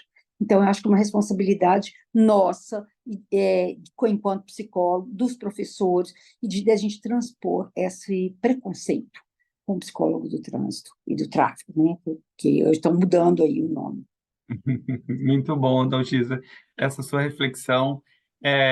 A gente tem muitos desafios, né? Claro, como todas as áreas também terão muitos desafios, mas eu acho que tem muitos colegas colocando aqui no chat, né? A gente precisa reverter esse ciclo, a gente pode, cada um individualmente, dando seus próprios passos, né? Tem uma colega que foi muito legal, ela colocou assim, quando eu recebo uma cliente, eu sempre peço para ela esquecer tudo que tentaram treiná-la. Eu falo para ela, né? Esquece tudo que você viu na internet que falaram para você. Seja você mesma, procure responder aqui, tenta entender aqui o melhor desse momento. Esquece o que falaram com você anteriormente, né? Então, essa é também uma tática aí, né? Para tentar fazer essa pessoa, tentar deixar um pouco do lado de fora esses percepções anteriores aí, né? Aí, Natália, queria chamar você de novo aqui para falar com a gente. Teve uma colega, Ana Cristina Tavares, que colocou aqui no chat uma pergunta que eu acho que ela é específica, mas também é bem legal, para quem está aqui na sala, é psicólogo, né? Mas quem não é também, para entender um pouquinho. Natália, a pergunta da Ana Cristina é: na avaliação psicológica antigamente, né? Não, aqui ela está falando de empatia, é outra coisa, deixa eu te perguntar aqui. Ao apresentar um teste coletivo, seria interessante explicar aos candidatos que os comportamentos apresentados durante a aplicação também estão em avaliação? Aí ela completa, né? Nós fomos ensinados, proibidos, que nunca deveríamos falar sobre os testes e para que os testes servem e para que eles são realizados. Fala um pouquinho, Natália, né? O que é esse rapport? É importante? A gente explica um pouco do teste. Conta aí, como que funciona? Como que a gente pode fazer no coletivo? Eu acho que isso daí é o que ajuda, inclusive, a diminuir a ansiedade do candidato na hora que ele está ali pronto para começar, ainda mais quando é coletivo, porque tem muitos que não sabem que é coletivo. Então, quando eles chegam na sala e vê que tem outras pessoas ali do lado dele, isso acaba deixando, às vezes, ele mais nervoso. Eu não tive na minha graduação, na pós-graduação, esse tipo de orientação de que não se deve falar, e depois, com a prática profissional, pós-graduação, curso de aperfeiçoamento, a gente vai entendendo que o perfeito seria que cada candidato ali estivesse 100% à vontade e tranquilo, para que ele possa mostrar o que realmente ele é. Não o nível de ansiedade, não o tremor na mão que pode dar de nervosismo de estar ali, porque aí você pode me dizer assim, poxa vida, mas se está tremendo para fazer o teste, imagina para fazer uma manobra no trânsito que é necessária de urgência e que precisa ali da tomada de decisão. Mas perceba que ali pode ser o sonho dele tirar habilitação. Isso aí, de repente, é uma portinha do emprego que está aberta, esperando ele apresentar habilitação para ele ser chamado. Então, muitas vezes é uma condição de decisão e de mudança na vida dele. E eu acho que, enquanto psicólogo, a gente precisa entender isso também. Não é levar só isso em consideração, mas precisa colocar ali na receita do bolo isso também. Apresentar o teste, dizer para que cada teste serve, sempre fiz no rapport. Eu acho que para mim, é obrigatório. Eu vou dar um papel para ele preencher, não posso dizer para que serve, e tem psicólogo ainda que não dá o resultado, não pode saber. Como assim não pode saber? Ele tem que saber. Olha aqui que legal, você foi melhor que X% das pessoas. Olha que, olha, você viu como sua atenção está rebaixada? O que aconteceu? Você não está enxergando bem? O que foi? Para você poder avaliar, a gente tem um encontro com essa pessoa. Olha a responsabilidade de você fazer uma avaliação em um encontro.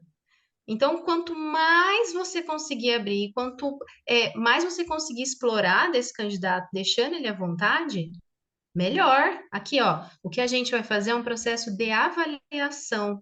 É composto de testes padronizados, sim, porque faz parte da regra, tá na resolução, é obrigatório que se faça isso, e também da parte qualitativa. O que que é a parte qualitativa? É como você está sentado, é como você está escrevendo, é como você está respondendo, é como você está bufando, né? É tudo isso. É a parte qualitativa. É como você vai responder para minhas perguntas na entrevista, não é? A gente vai avaliar isso.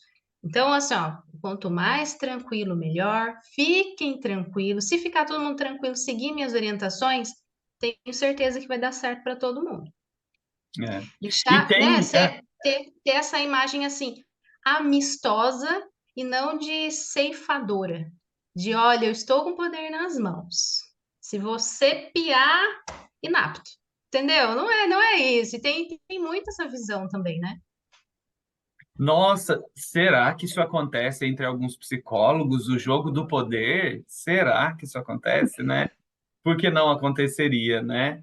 É, Natália, muito legal isso que você traz. Eu acho que tem algumas colegas colaborando aqui no chat também. É muito importante lembrar. Acho que muita gente aprendeu isso com o Roberto Cruz, eu também. Mas também a gente aprende nas resoluções, está escrito, né? Numa perícia a gente usa fontes fundamentais. Entre as fontes fundamentais estão, sobretudo, os testes psicológicos, mas também anamnese, uma entrevista clínica. A gente tem muitos recursos que não são testes, mas são fontes fundamentais de informação também, além das complementares, é claro, né? Então, muito legal isso. Gente, aqui no chat já está rolando a lista de presença.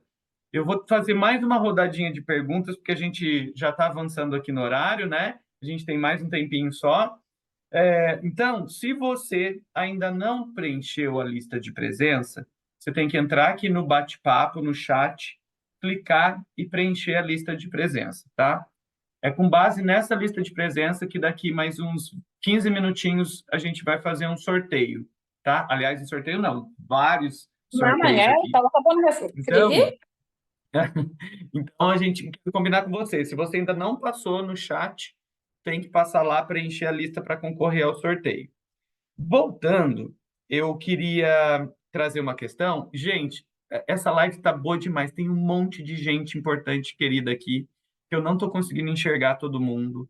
Tem alunos, tem gente, e tem uma querideza aqui, que é a Elza Loboski, que é uma pessoa muito participante da área da avaliação de maneira geral, está aí nas comissões do Conselho Regional de Psicologia, Conselho Federal, nos ajuda aí. É uma professora docente também de avaliação psicológica e ela fala muito sobre entrevista. E ela deixou um recado aqui no chat para a gente também. Elza, se rolar um tempinho, daqui a pouco... Ah lá, lindeza, amo vocês. Então, a Elza, ela é uma pessoa que também é uma pessoa que fala muito dessa importância desse olhar qualitativo, de olhar para essa entrevista, para essa anamnese, e não se reduzir à testagem exclusivamente, tá? Antes de fazer uma pergunta aqui para o José Cláudio, eu vou aproveitar. A Neuzeli está com a mão levantada. Neuzeli, você quer fazer uma pergunta para os nossos participantes aqui? Se você quiser fazer uma pergunta, abre o microfone aí. Ou às vezes você levantou a mão só porque viu que era bonitinho levantar a mão. Ou está batendo palma. Enfim, se você quiser, Neuzeli, abre o microfone e fala aí comigo.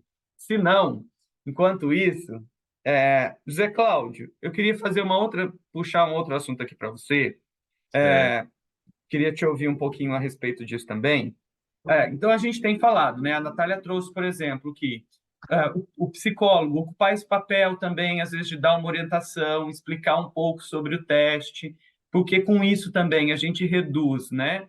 A pessoa, por exemplo, que não conseguiu responder o teste, não porque ela não tem aquela competência, mas porque uma variável interveniente atrapalhou, né? Por exemplo, ela está muito nervosa, ou não tem entendido uma parte da instrução e ficou com vergonha de perguntar. No final das contas, a gente não sabe ali se a gente está avaliando a falta de dificuldade que ela teve de entender a instrução, ou dela estar muito nervosa, ou se realmente está medindo aquele comportamento. Mas, de qualquer forma, o que eu queria trazer o link aqui agora é sair um pouquinho da perícia propriamente dita, mas voltar para essa questão da consciência no trânsito, porque, assim, então, a gente tem visto que, apesar da gente fazer a perícia, fazer a avaliação, a gente tem tido comportamentos de ser mais instrutivos, acolhedores, a gente continua tendo reincidentes, né? Porque nós não temos um impacto tão direto assim. A questão central é, Zé Cláudio, como que a gente poderia discutir um pouco, do ponto de vista mesmo aqui do Brasil, das discussões que a gente tem aqui, sobre, né, qual que é a relação entre perícia psicológica, então, tudo isso que a gente está contando, com trânsito, com qualidade do trânsito, com comportamento seguro. Porque, por exemplo, dirigir em alta velocidade não está relacionado a um comportamento seguro no trânsito.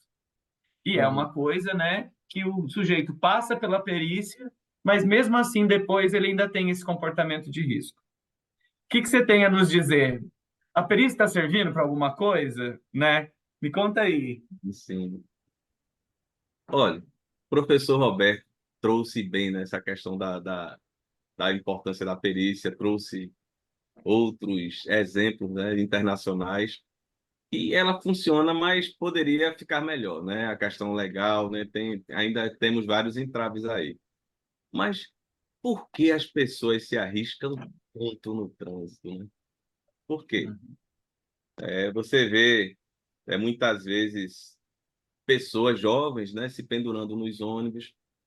Eu não sei como é que vocês chamam aí, né, nos outros estados do país. Quando o jovem está andando com uma roda só na motocicleta. Aqui chamam de grau. Tem que dar o grau. A história do jovem hoje é essa, né? E nas urgências, né, traumatológicas aqui no meu estado, né, aqui no estado de Pernambuco, quase que 90% das pessoas que estão lá, das que sobreviveram, né, são jovens. Mas por que o jovem se arrisca tanto, né? Tem uma teoria de um livro, né, do saudoso psicólogo Gerald Wyde, né, que fala sobre a homeostase do risco, ou seja, né, o equilíbrio, né, do risco, como é que o ser humano lidar com o risco. Então, ele tem alguns pontos que eu acho bem interessantes, né, que ele fala sobre a questão da educação básica em relação ao risco. Eu trago isso agora no mês do Maio Amarelo. Eu fiz algumas ações em escolas públicas, né? Foram feitas algumas ações também em escolas particulares, né? E em escolas públicas, né, que às vezes o jovem é um pouco mais carente, né, por conta de uma série de questões que nós sabemos, a questão do risco, ela é de alguma forma negligenciada, ou então ele vê aquilo como uma atividade normal, certo? Porque você vai muitas vezes no interior de alguns estados, o pessoal está andando sem capacete, já sofreram vários acidentes com a questão da motocicleta mesmo, né? E lembrando que o trânsito não é só carro e moto, como trouxemos aqui outros veículos, né? O trânsito é você estar lá com o seu cavalo no seu sítio, e você está transitando, ou até mesmo dentro de casa. Porque você vê que quando temos idosos em casa, a gente precisa mudar o deslocamento para não machucá-los.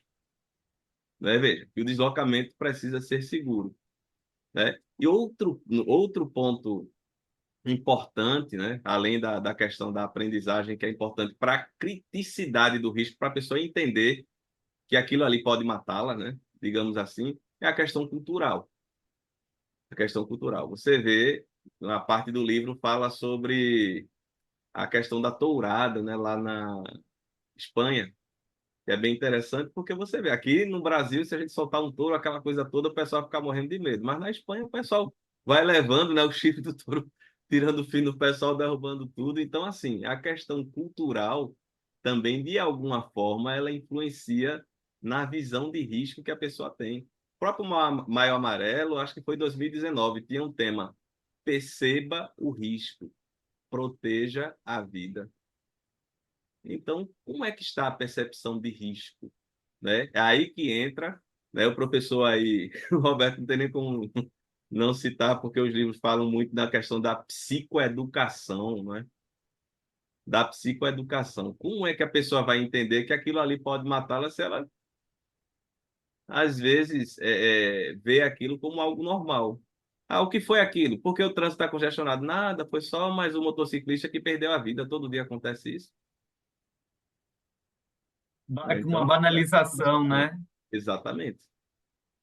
É. Exatamente. E na mesma teoria, sempre tem uma relação de ganho, né? O que é que eu ganho com isso? Não, eu vou tomar a minha cervejinha porque a cerveja me faz bem. Eu tive um dia pesado de trabalho e quero voltar com o meu carro para casa. Quem vai me tirar esse direito?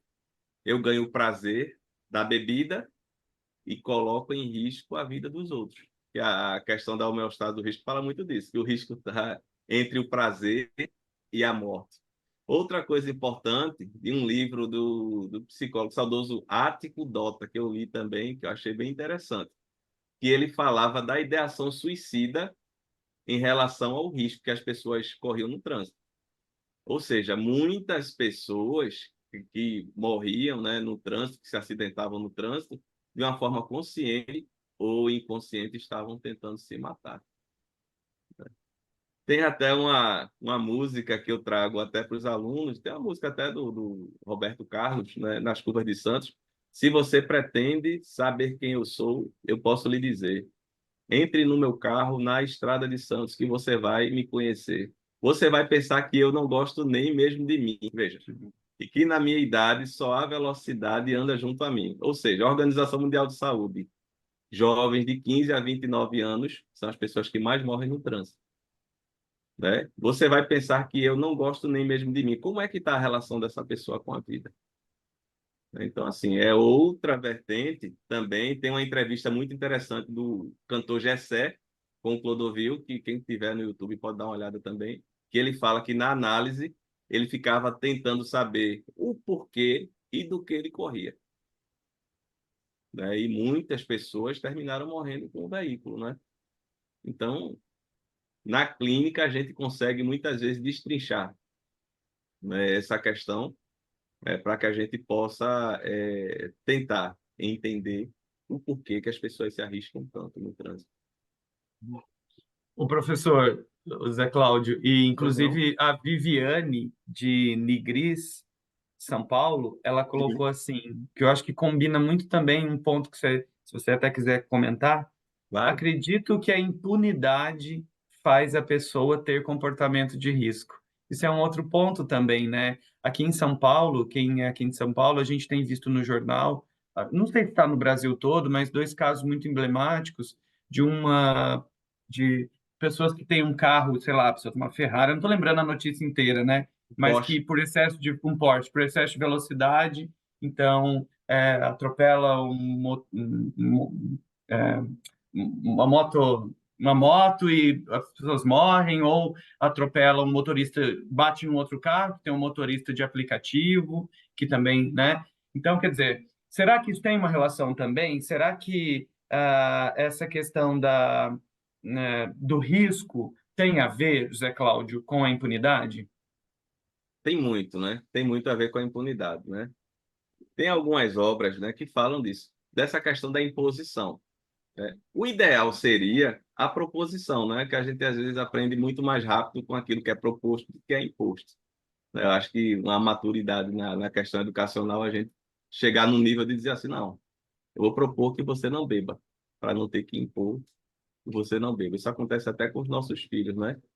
Mas tem pessoas que elas, e até mesmo na perícia psicológica, a gente consegue apurar, aferir isso, que elas são extremamente transgressoras. Isso vem muito da educação familiar. Na clínica, né? Para quem aqui atende criança, sabe que muitas vezes a gente começa pelos pais, né? A abordagem da Não sei se o José Cláudio caiu ou se ele mutou para mim. Ficou mudo para vocês? Acho que ele caiu, né? Ficou assim, caiu. Isso, acho que caiu. Daqui a pouco o professor volta aqui. Aproveitando, gente, enquanto o José Cláudio vai voltar, a gente tem mais uns 10 minutinhos só de bate-papo, né? Porque a hora passou assim, super rápido. Na nossa lista de presença, a gente tem mais ou menos umas quase 100 pessoas que responderam, mas a gente tem 180 pessoas aqui na live que não responderam ainda. Daqui mais uns 5, 10 minutos eu vou fazer o sorteio. No chat Então, aqui. se você não passou no bate-papo, passa aqui no chat. A gente colocou o link. Responde rapidinho a lista de presença para você participar daqui a 10 minutinhos do sorteio. Tá bom? Eu vou aproveitar, então, enquanto o José Cláudio está vindo, eu vou abrir para perguntas. Eu vi que a Giovanni e o Hermes estão com a mão levantada. Gente, tem muitos colegas colocando pergunta aqui no chat também. Eu separei uma, mas eu queria ouvir a Giovanni e depois a gente ouve o Hermes. Giovanni, você quer fazer uma perguntinha para a gente, fazer alguma colocação, meu querido? Por gentileza. Boa noite. Olá, boa noite, tudo bem? Está me ouvindo bem aí? Opa, sim. Ótimo. Então, Ivan, boa noite, professor Roberto, a doutora Dalgisa, a doutora Natália, o professor José Cláudio, que eu acho que ele caiu aí, né? Até você tinha entrado nesse contexto aí agora da impunidade, né? Eu sou professor instrutor do SESC Senat, estou há 16 anos aí na área de educação para o trânsito, né? Cursos especializados no trânsito, e também dou aula no curso de técnica de segurança do trabalho também, que está ligado aos nossos cursos aí do SESC Senat, os cursos profissionalizantes, né, na área do transporte. Uma questão, né, vocês da área da psicologia, eu pontuei aqui, né, o automatismo incorreto não seria justamente um problema de falta de reeducação dos motoristas com relação à questão dos motoristas, principalmente os motoristas que não são profissionais, categoria A e B, que a gente vê aí o toxicológico, né? Ele está ligado diretamente aí ao motorista profissional, que exerce atividade remunerada, né? Eu tenho as minhas ponderações com relação ao toxicológico da forma que é colocado, e a gente vive isso no dia a dia, né? Eu não tenho noção de quantos alunos que já passaram por mim na sala de aula, mas são milhares de alunos já, 16 anos aí, com turmas aí de curso especializado, e sou filho de motorista também, né? Então, assim, a gente vê que o problema da impunidade está ligado diretamente à questão do que a gente tem visto aí que acontece no trânsito, né? Essa loucura que dia a dia tem aumentado muito, né? Você até pontuou aí com relação à questão aliás, foi até algum de vocês, enfim, vou falar rapidamente aqui para não perder muito tempo, com relação ao grau, né, que a gente está vendo aí hoje, isso aí está virando uma febre, né, nacional, talvez mundial, sei lá, mas a gente vê que a gente tem Giovanni, aí vocês chamam de grau também ou chamam de empinar? Eu acho que grau, né, empinar moto, né? Então, assim, em Minas Gerais, aqui em Belo Horizonte, tem um político que ele aprova isso. Então, é uma coisa absurda, né? Então, a gente vê que é uma coisa absurda. Então, assim, a gente vê que a gente está passando por um momento de uma desconstrução de valores, né? Extremamente sem precedentes na história, né? A gente vê cada dia mais o trânsito tem ficado cada vez mais caótico.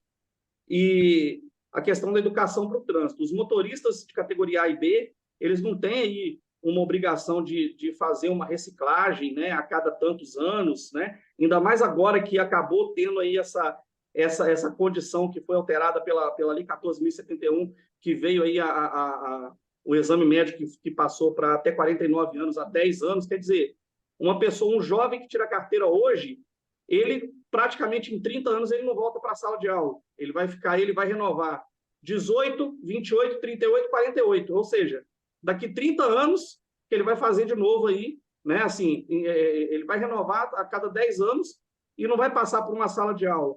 E a gente tem aí a Lei 9.503, lá em 23 de setembro de 97, quando foi instituído o novo Código de Trânsito, que previa que o código deveria ser ensinado nas escolas, a partir do ensino fundamental, né? Porque o Maio Amarelo ele tem uma função extremamente importante, a gente prega isso, a gente ensina isso na sala de aula, a gente está acompanhando de perto o Maio Amarelo, a gente está junto do Maio Amarelo na sala de aula com os nossos alunos, que são profissionais do transporte pesado. Mas a gente tem uma carência do motorista do transporte, do transporte do cotidiano, motorista que vai usar o seu veículo só para o lazer, para ir para o trabalho, voltar, e esse cara não passa pela sala de aula mais, nunca mais, ele tira a carteira, nunca mais ele volta para a sala de aula. E isso é uma questão preocupante, porque o Código de Trânsito ele não é ensinado na escola, ele não é ensinado fora do curso especializado, e o cara que passou pela autoescola, e a gente vê nitidamente que hoje a gente pega o profissional que está iniciando na carreira de transporte de profissional, do transporte pesado, que ele veio ali como motorista categoria B, tirou categoria D, ele chega ali, ele não conhece placa de trânsito. E ele passou pela autoescola. A autoescola não está ensinando nada. A verdade é essa. O cara está chegando aqui na sala de aula de transporte pesado, ele não conhece sinalização de trânsito, ele não conhece regra de circulação. Então, a gente vê nitidamente que a gente tem uma carência muito grande da questão da educação para o trânsito, de um modo geral. E eu até comentei aqui no chat, né? Todo motorista ele é um pedestre. Ele talvez seja um ciclista, mas o pedestre, o ciclista, não é um motorista. Nem todos são, a maioria não é. Então, assim, essa educação para o trânsito, ela precisa de uma atenção maior na escola, de ensino fundamental, ensino médio, precisa de uma educação para o jovem, antes dele chegar lá na hora dele tirar a carteira.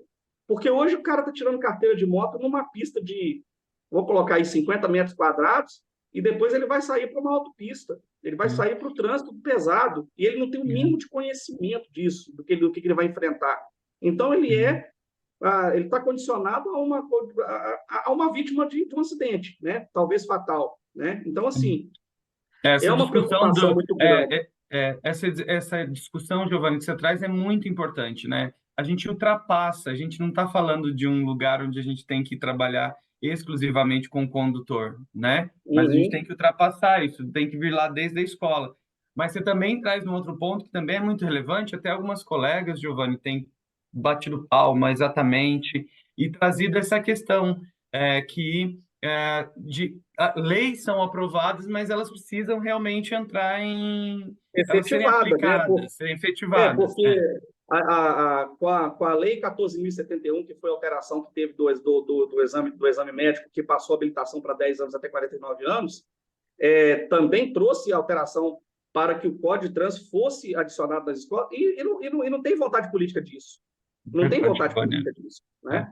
Então, a gente vê a frustração do nosso aluno também, nosso aluno profissional do transporte pesado, né? Que ele tem essa frustração, que ele olha para o motorista do transporte leve, né? Ele olha para o motorista do veículo leve, da moto, do carro, e ele fala, por que eu sou cobrado tanto e não cobra nada deles?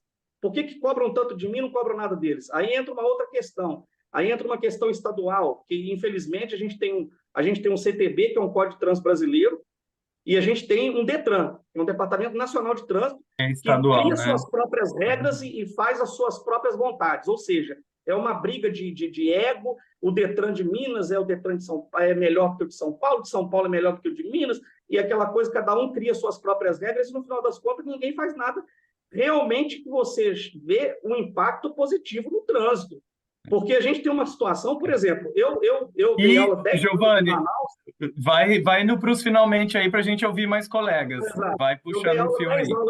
Eu dei aula 10 anos em Manaus, e eu cheguei aqui em Minas Gerais, comecei a dar aula aqui em Minas Gerais, e eu cheguei aqui, eu me espantei, porque, por exemplo, Minas Gerais, eu cheguei aqui, tem aluno profissional do transporte público, só como um exemplo, né? Porque a nossa política, né, a nossa política pública de cobrança, infelizmente, não funciona.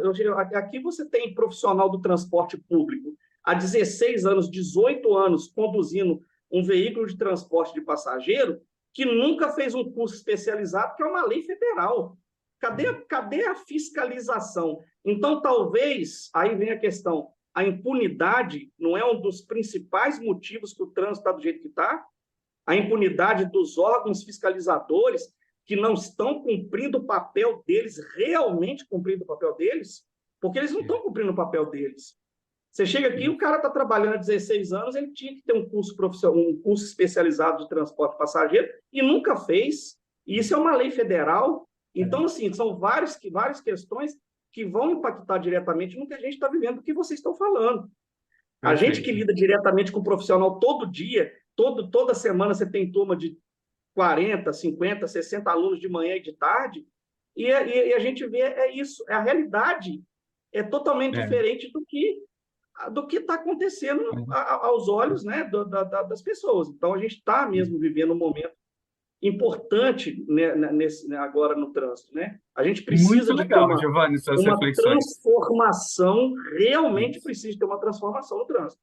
Mas essa transformação tem que pegar, igual vocês que estão tendo essa iniciativa, fazendo esse trabalho aqui, esse encontro, e agregar mais pessoas e pressionar os que estão em cima. E pressionar com força, muito bom, porque não pode continuar do jeito que está. Puxando para o nosso lado as mortes aqui... estão aumentando, né? Mas obrigado aí pela oportunidade. Imagina, Obrigado. Giovanni, não, conosco sim, vamos juntos. Eu acho que você traz várias reflexões. A gente podia puxar, Giovanni, muitos fios, e a gente podia até convidar os colegas para falarem aqui. É que, em função do tempo, a gente não tem muito como esticar mais. Mas muito legal essas suas reflexões. Eu acho que tem... Gente, depois vocês puderem olhar aqui no chat, ó, tem colegas falando da questão, por exemplo, que 10 anos, né, já é muito tempo. As pessoas têm perdas cognitivas, perdas na motricidade, num período de 10 anos. Imagina a pessoa que não aparece, né, para vir para estudar e para o contexto do trânsito em 30 ou mais tempo. Bom, gente, mas eu não vou conseguir me esticar muito mais. Hermes, eu vou, só como eu tinha combinado, vou deixar também para o Hermes, se ele quer fazer alguma pergunta para algum colega. Se não, também, depois a gente já vai seguir aqui para o sorteio. Bom, fala aí, meu querido. Boa noite, Hermes. Olá, boa noite. Vocês estão me ouvindo? Estamos sim. Perfeitamente. Bem, primeiramente, eu gostaria de parabenizar a todos, né, pela iniciativa. Eu já vou fazer 11 anos na área e eu ainda não tinha participado de um evento dessa natureza, né? Eu achei muito interessante, muito bacana, profissionais de altíssimo nível. Eu sou Hermes Bessa, né? Sou aqui do estado do Pará. Eu já trabalho no trânsito há quase 11 anos, né? A gente tem empresas aqui no estado, né, que trabalham com cursos e consultorias. Mas a minha pergunta é a seguinte: a gente fala muito do presente, a gente fala muito do momento agora e tal, desses monte de problemas que tem no trânsito. Beleza, a gente tem toda essa análise, já temos muitos materiais científicos, acadêmicos nesse sentido, muitos livros e tal, etc. Mas a minha pergunta é a seguinte: do ponto de vista de cenário para futuro, qual é a posição mais otimista de vocês com relação à mudança do comportamento do condutor aqui no Brasil? Já que vocês trabalham diretamente com essas pessoas, vocês avaliam essas pessoas, nós, no caso, né? Vocês fazem avaliação, vocês que dão autorização para as pessoas conduzirem um veículo ou não através de uma licença, através da CNH. Então, eu gostaria de saber qual é a opinião de vocês com relação a um cenário mais otimista para a questão do comportamento do condutor aqui no Brasil, ou se isso é uma utopia que a gente nunca vai conseguir chegar lá. Hermes, muito boa essa sua pergunta. Então, eu vou direcionar, pedir a Dalgisa, a Natália, Roberto, quem quiser ir falando. Então, acho que é um minutinho para responder como que é a perspectiva futura, que é o que o Hermes está trazendo, né? E aí, tem solução, não tem? Ladeira abaixo? E também para vocês darem a boa noite aí, uma despedida, tá bom? Natália, Adalgisa, Roberto. Posso começar, Ivan? Por favor, Natália. Eu acredito o seguinte, Hermes, se a gente perder a esperança de que é possível, a gente não tem mais nada. Então, a gente precisa estar, enquanto profissionais, sempre buscando esse aperfeiçoamento, participando disso. Isso aqui é um encontro maravilhoso. Está aí um dos benefícios que a internet trouxe para a gente. Que talvez se não houvesse, se fosse lá em 1990, não estaríamos juntos aqui, não é verdade? Então, eu acredito que cada profissional precisa fazer a sua parte, e num cenário otimista, de que sim, vai funcionar e que teremos menos mortes no trânsito e que teremos mais avaliações melhores realizadas, mais bem feitas e que as pessoas serão sim mais conscientes dos riscos que cada uma traz para o trânsito das suas questões e do quanto isso impacta negativamente a vida, de repente, de uma pessoa que está ali e não tem nada a ver com o peixe. Então, num cenário otimista, eu penso dessa forma. E não tem como a gente continuar trabalhando se a gente não for otimista. Muito bom. Eu vou pegar a Natália aí, que eu também penso como ela. Se a gente não fosse otimista, nós não estaríamos aqui, em plena terça-feira, nesse horário, né, nos doando. Então, eu também acredito como ela. Acredito, é uma coisa que eu ouvi na primeira vez que eu conheci o professor Alberto Cruz, que a nossa avaliação, quando ele fala do check-in, né, que a gente deixe de ser uma avaliação de catraca, passou, não passou, passou, que a gente consiga ir além, né? E eu vou aproveitar para despedir, para agradecer a participação, né? E deixar um recadinho, posso? Por favor, todos. Tá. Então é o seguinte, gente, nós, como a CETRANS, a Associação de Clínicas de Minas Gerais, a gente preocupa muito com essa formação e com os psicólogos, e ainda mais que nós estamos lutando aí para avaliação psicológica para todos, atuantemente, né, que isso aconteça, da necessidade, e sabemos da importância disso, mas que para isso aconteça, nós precisamos que os nossos colegas, que nós, profissionais de psicologia, estejamos sempre atentos e fazendo reciclagem. Já conversamos com o pessoal da Nila Preza, aí, o Ivan, o professor Roberto, em agosto, vai estar aqui em Minas Gerais com a gente, mas eu queria deixar para os colegas todos, tá, gente, não só de Minas, mas que nos dias 29 e 30 de maio nós vamos começar a abrir um monte de cursos aí na CETRANS, e convidar todos para entrar lá no nosso Instagram, a CETRANS, lá no link, tem um link na bio lá. A primeiro vai ser com um professor muito interessante e que ele vai falar sobre transtornos mentais, tá? E aí é importante que a gente saiba disso. E então é o professor Henrique Larenas que vai falar sobre isso, tá?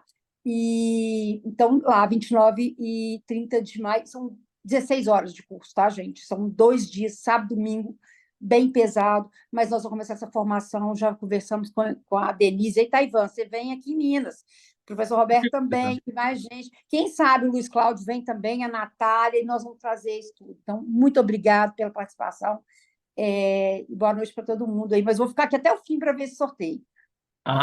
Vai que você ganha um sorteio também, Dalgisa, vale sim. Ivan, deixa Natália, você eu quer? não me despedir, desculpa. Imagina, minha querida. Muito obrigada pela oportunidade de estar aqui falando. Excelente evento aí, pensado, idealizado pela Nila Press. Não vemos tantos eventos assim, no estilo bem informal, bate-papo, de abrir espaço para o pessoal e de responder. Esse contato próximo, eu acho que é muito bacana. E enriquece sempre a gente nunca sai de um encontro assim, com algo a menos, é sempre com algo a mais. Parece que às vezes não cabe mais algo a mais, mas sempre cabe algo a mais. Então, isso é muito legal para o profissional enquanto pessoa. Obrigada de verdade, Ivan. Obrigada ao Dr. Roberto. Prazer ter conhecido aí o seu José Cláudia. A Dalgisa já sigo no Instagram, então não conhecia assim pessoalmente, mas já conhecia da internet. Obrigada mesmo. Boa noite, pessoal.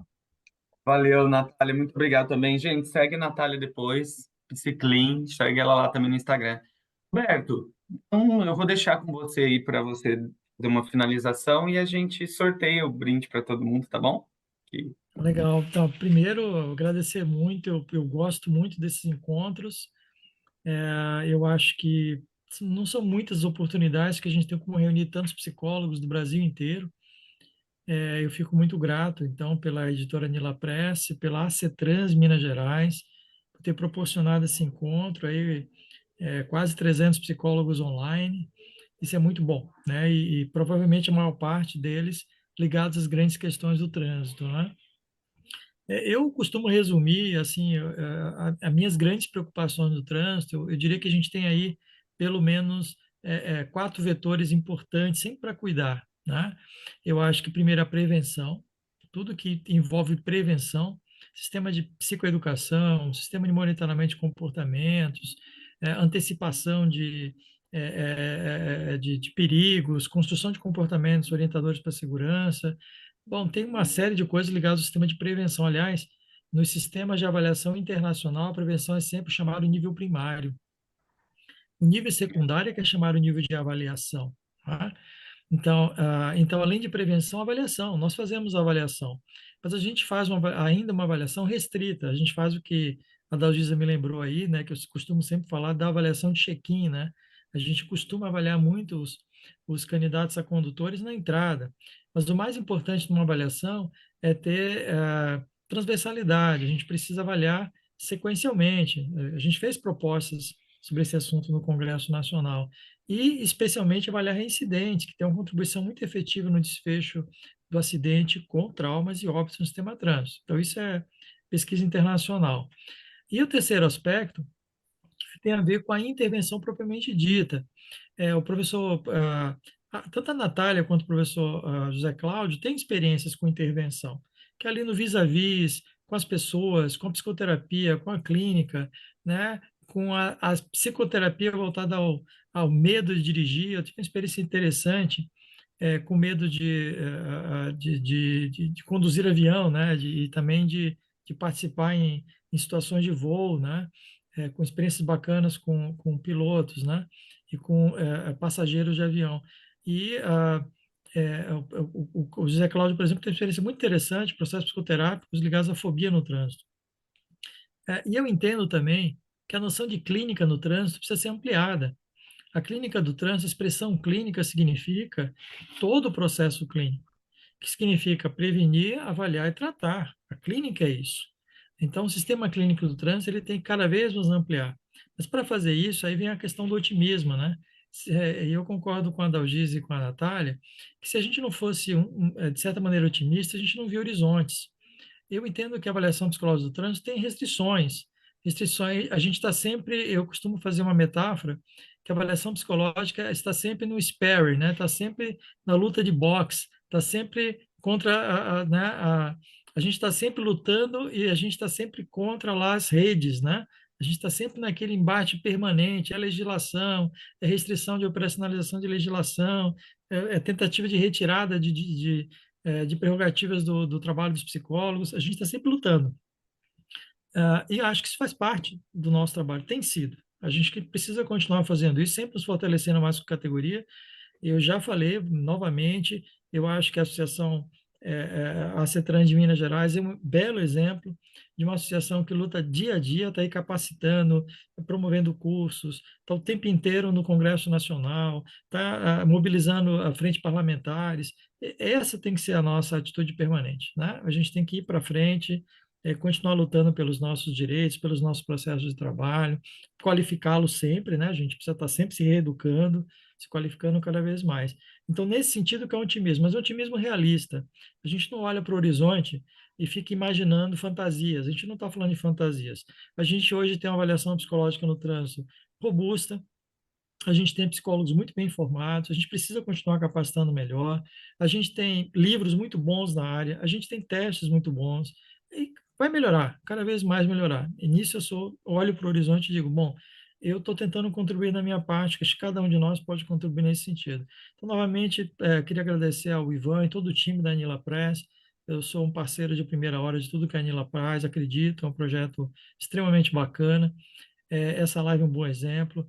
A Natália, assim, uma jovem, né, psicóloga aí, sabendo se expressar muito bem, com grandes ideias, fico muito contente de ver isso, Natália. E meu amigo José Cláudio, que infelizmente aí caiu, né, deve ter caído no Consegui sistema. entrar, viu? Opa, Consegui entrar, Roberto. sempre bom ouvir Cons- tuas contribuições. Consegui entrar. E a minha querida aí, a Dalgisa, com todo o empenho. Estarei em Minas em agosto, estarei em Natal, estarei em Macapá e vamos Sim. avançar cada vez mais no cenário. A gente vai encontrar os nossos colegas por aí, sempre nessa batalha, para a gente sempre qualificar mais. Então, muito obrigado, boa noite aos nossos queridos colegas psicólogas e psicólogos de todo o Brasil. Tá sempre um prazerzaço falar com vocês. Valeu, Roberto, meu querido. Gente, fica aqui, a gente já está terminando, então vou pedir para o José Cláudio também deixar aí as considerações dele finais e a gente vai passar na sequência para o sorteio. E aí, Zé Cláudio, quer deixar uma perspectiva Tá futura chovendo aí? bastante É aqui, tá otimista ou chovendo não? sempre, sempre. Eu acho que o trabalho que é feito, as produções científicas, elas são muito importantes. Tem muita gente na rua, né, buscando. Acho que as pessoas que trabalham diretamente com a perícia psicológica têm muito, mas muito que contribuir com esse cenário. A vivência, né, e principalmente em alguns centros urbanos, né, de ver muito a questão de sinistros. Eu acho muito importante. Eu acho que é importante, há mais de 300 pessoas aqui, para a gente debater esse assunto. Por quê? Porque a importância, né, do trânsito aqui no Brasil, mais de 60% de tudo que se move no país é através de rodovias, né? Então é importante a gente dar uma paradinha. Quando você liga o telejornal em alguns centros urbanos, a primeira coisa que aparece é trânsito. Trânsito em tal avenida, as pessoas estão saindo para trabalhar, então o deslocamento é necessário, né, para a gente, e a saúde do deslocamento é uma das nossas responsabilidades. Muito bom, muito bom.